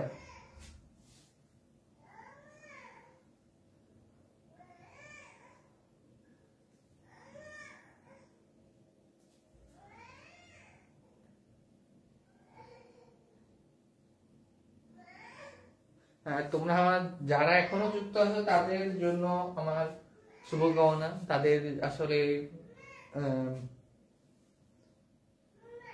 হ্যাঁ হ্যাঁ, ধন্যবাদ যারা এখনো মেসেজ দিচ্ছ, কমেন্ট করতেছো, ধন্যবাদ আমাদের ক্লাসের সাথে যুক্ত থাকার জন্য। অবশ্যই যে মানে কোনো জায়গা যদি আমাদের হিসাবে আর কি মানে বুঝতে অসুবিধা হয় অবশ্যই আমাদের জানাবে। এখানে আসলে ভাই কি হচ্ছে যদি একটু বুঝতে অসুবিধা হয় জানাবে অবশ্যই। ওকে, এখানে mn করতে লিখলাম, 4h2 বাকি ছিল ওইটাও লিখে দিলাম। তাইলে এখানে তো এই একটা একটু ঝামেলা হচ্ছে, কোনটা ভাই? এই যে 5/2 এটা দেখতেই তো কেমন লাগছে, এটা তো সমতা হচ্ছে না আসলে। তাহলে আমরা এখানে কি করব? তাহলে বলতে পারো কেমনে কি করব? এখানে একটি দুই দিয়ে কোণ দিয়ে দেব পুরো বিক্রিয়াটিকে। তাহলে আসবে কত? Fe 10 FeSO4 plus 2 KMnO4 MnO4 plus 8 8H2SO4 তাহলে 5 Fe2SO3। ওকে, হ্যাঁ হ্যাঁ, 2 MnSO4 আর 8H2O।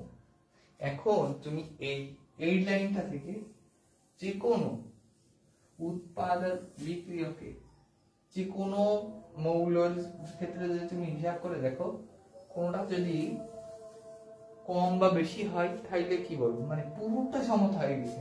আমরা এই 4টা স্টেপে পুরোটা শেষ করতে পারছি, পুরোটা আমরা শেষ করে ফেলছি 4টার মাধ্যমে। কোনো প্রবলেম হয়েছে তাইলে? না ভাই, খুব সহজ হয়ে গেছে না? একেবারে দেখো আমরা কেমনে করছি। প্রথমে আমরা করছি জারণ, দেন বিজারণ, দেন কোষ বিক্রিয়া। এই হলো আমাদের প্রথম স্টেপ ছিল, জারণ বিজারণ আর কোষ বিক্রিয়া লাগবো।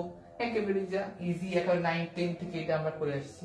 দেন আমরা অক্সিজেন হিসাব করবো। ভাই অক্সিজেন হিসাব করবো কেমনে? তাহলে এই যেখানে MnO4 আছে, তাহলে আমরা কি উৎপাদে H2 নিয়ে এসে দেন আমরা এই জায়গায় H2 এর সাথে হিসাব করবো। দেন H2 এর সাথে আমরা হিসাব করার পরে কোন জায়গা দেবো বলো? এই যে মানে হাইড্রোজেন হিসাব করবো। হাইড্রোজেন এই যে 8টা হয়ে গেছিল, এই 8টা হয়ে যাওয়ার কারণে তাহলে আমরা এই জায়গা কি নিয়ে আসবো? H2SO4। H2SO4 অনেক বিক্রিয়ার ক্ষেত্রে ডাইরেক্ট প্রধান মৌল হিসেবে H2CO4 থাকে। তখন আমাদের এই H2 এর মানে H এর হিসাবের ক্ষেত্রে একটু সাবধান হইতে হয়, যেহেতু এই জায়গাও থাকে সমতার পর আর কি। দুইটার ক্ষেত্রে যদি উল্টো পাল্টা হয়ে যায়, তাই এইটার ক্ষেত্রে আমি একটা বিক্রিয়া দেখাই দিচ্ছি। তা এইটাই মিললে আমরা ম্যাক্সিমাম সময় বসে, এবং তাইলে আমরা এটা বসাই দিলাম, পুরোটা আমরা ম্যাক্সিমাম আমরা কি সমতা করে ফেললাম। সমতা করার পরে দেখতেছি এইখানে একটু ভগ্নাংশটা এখানে আসতেছে, তাহলে কি করব? ভগ্নাংশ তো থাকা যাবে না, এটা তো তাইলে সমতা হইল না। তাহলে সমতা হইলে ডিরেক্ট আমরা এই যে লাস্টে 2 আসতেছিল 2 দিয়ে গুণ করে দিলাম, সমতা হইল। মানে বাকি মৌলগুলো এই যে আমাদের আয়ন আকার যেগুলো ছিল এগুলো আমরা যৌগ আকার লিখছি মাঝখানে, তাই না? এটা বুঝতে পারছো না? এই 4 নাম্বার এটা হলো কি বাদ বাকিগুলো কি বোঝাচ্ছি যে আয়ন গুলো ছিল না, আর সেগুলো আমরা যৌগ আকারে লিখছি। বাকি যেগুলো ছিল আমরা আয়ন আকারে ওগুলো যৌগ আকারে লিখছি, এবং এইটা একটু মিসপ্রপোর্শন হয়ে গেছিল। তাইলে আমরা কি করছি, এই জন্য আমরা সব মানে পুরো বিক্রিয়াটাকে আমরা 2 দিয়ে গুণ করলেই আমরা পুরো সমতাটা পেয়ে গেলাম। আশা করি আমরা যা বুঝেছি বুঝতে পারছো না?